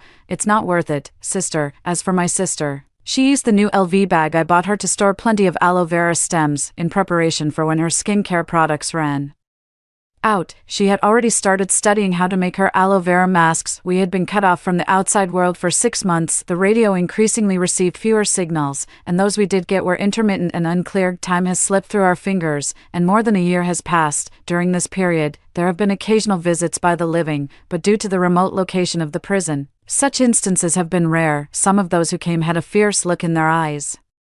But when they saw the 3 deep moats surrounding the area, as well as the wandering zombies in the ditches and the towering walls topped with barbed wire, they reluctantly left. They preferred to try their luck elsewhere rather than risking their lives on such a tough challenge. There were families as well as individuals who came alone, but I too was trapped by my own moats and couldn't get out. All I could do was throw out some food like ham sausages and instant noodles, which I couldn't finish anyway. Rather than letting them expire in the warehouse, I'd rather give them away, hoping that they could last a little longer, at least longer than I did in my previous life. Perhaps the dawn is just delayed. I asked them if they had any news from the outside world, how things were out there, but they too seemed to have lost contact with the outside world for a long time, and I didn't get much useful information. As the second year arrived, encounters with people became even rarer. In total, I met no more than 5 living people that year. There seemed to be an abundance of zombies wandering over from the neighboring areas, falling into the pits outside, one after another. Occasionally, I would remotely control a drone to check the outside world. However, the drone's signal and battery life could only reach the national highway in the county at most. It couldn't return if it went any further. I once tried sacrificing a drone to look further afield, but without exception, all there was to see were ruins and corpses everywhere, with occasional zombies gnawing at the bodies. I lied to my family, claiming to have seen the army in combat, but the drone fell due to battery failure, and then the soldiers were no longer visible. My mother said, "That's a good sign. It means the army is still there, and the country hasn't given up on the people who might still be alive." My father said irritably, "Isn't that obvious? When has our country ever abandoned anyone? What we need to do is to survive well and hold on until the day of the people's victory." My sister just looked at me and said nothing, comforting our parents that we had enough supplies to last a long time, hopefully until the nation's rescue arrives. My hair has grown longer, and if it weren't tied back, it would cover my face. I made a mistake. I bought everything but forgot to buy a hair clipper. My father and I had to let my mother clumsily trim our hair with scissors. As my mother says, isn't cutting hair just like pruning crops and trees? My sister managed to make an aloe vera mask, but without sunscreen. Her skin turned from pale to wheat-colored over 2 years, but she was happy because she had plenty of time to exercise daily, and she managed to lose the weight she hadn't before the apocalypse. Seeing my family living happily, I too smiled. Whether the dawn arrives or not, we are our own dawn, shining light and warmth on the path beneath our feet. The road might be a bit muddy, but our steps forward are firm and strong. The pages of the calendar have turned, one after another, and we no longer use our phones. Time has lost its meaning to us. June 12th. Today is the second time I've turned to this page in the calendar. It's been 3 years since the zombie outbreak began. Unexpectedly, dawn finally arrived on the 3rd year. That day, 3 fully armed strangers appeared at the gates of our prison, each holding a Type 95 assault rifle. In my previous life of 2.5 years on the run, hadn't I seen people with weapons knocking on doors in apartment buildings?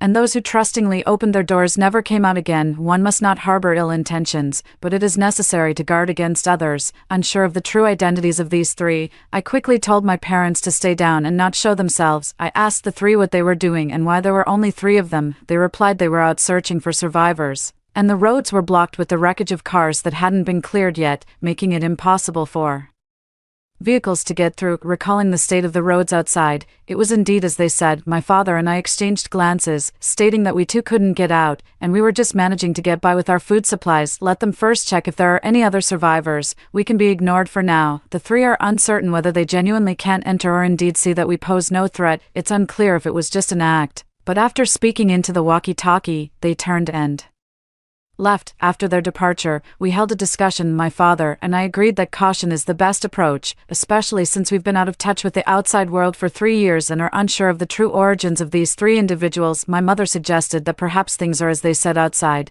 that a vaccine has been developed, although those who have died cannot be brought back. Those who are still alive might gain immunity and no longer need to fear mutations, my sister. Remain neutral, making it 2 against 1. Ultimately, I proposed that we first take some supplies and hide in the basement, moving all the furniture from our cell-like rooms into the mezzanine to avoid detection of the secret door. Using the surveillance room, we observed the outside situation. If they truly were from a search and rescue organization, that would be ideal. If they were hostiles, they likely wouldn't be able to find us or get in. Eventually, my proposal was approved. Our family moved into the basement. A week passed with complete silence outside, and I thought everything was over. Suddenly, the calm of the week was shattered by the surveillance footage showing fully armed individuals moving inside our prison. Damn it, how did they silently get into the prison? They searched briefly, approaching our dormitory building. I wasn't sure if they could discover the mezzanine between the 2 dorms. I quickly alerted my family. My mother and sister hid in their room, while my father and I hid on either side of the basement entrance. I prayed they wouldn't find our hiding spot, but I grew worried that if they didn't leave, our food supply below would eventually run out, and we would inevitably be discovered. Footsteps gradually approached. My father and I exchanged a tense look, gripping our sticks tightly. The basement door creaked open. My father and I swung our sticks at the first person who entered. The person fell to the ground in pain, and others rushed in behind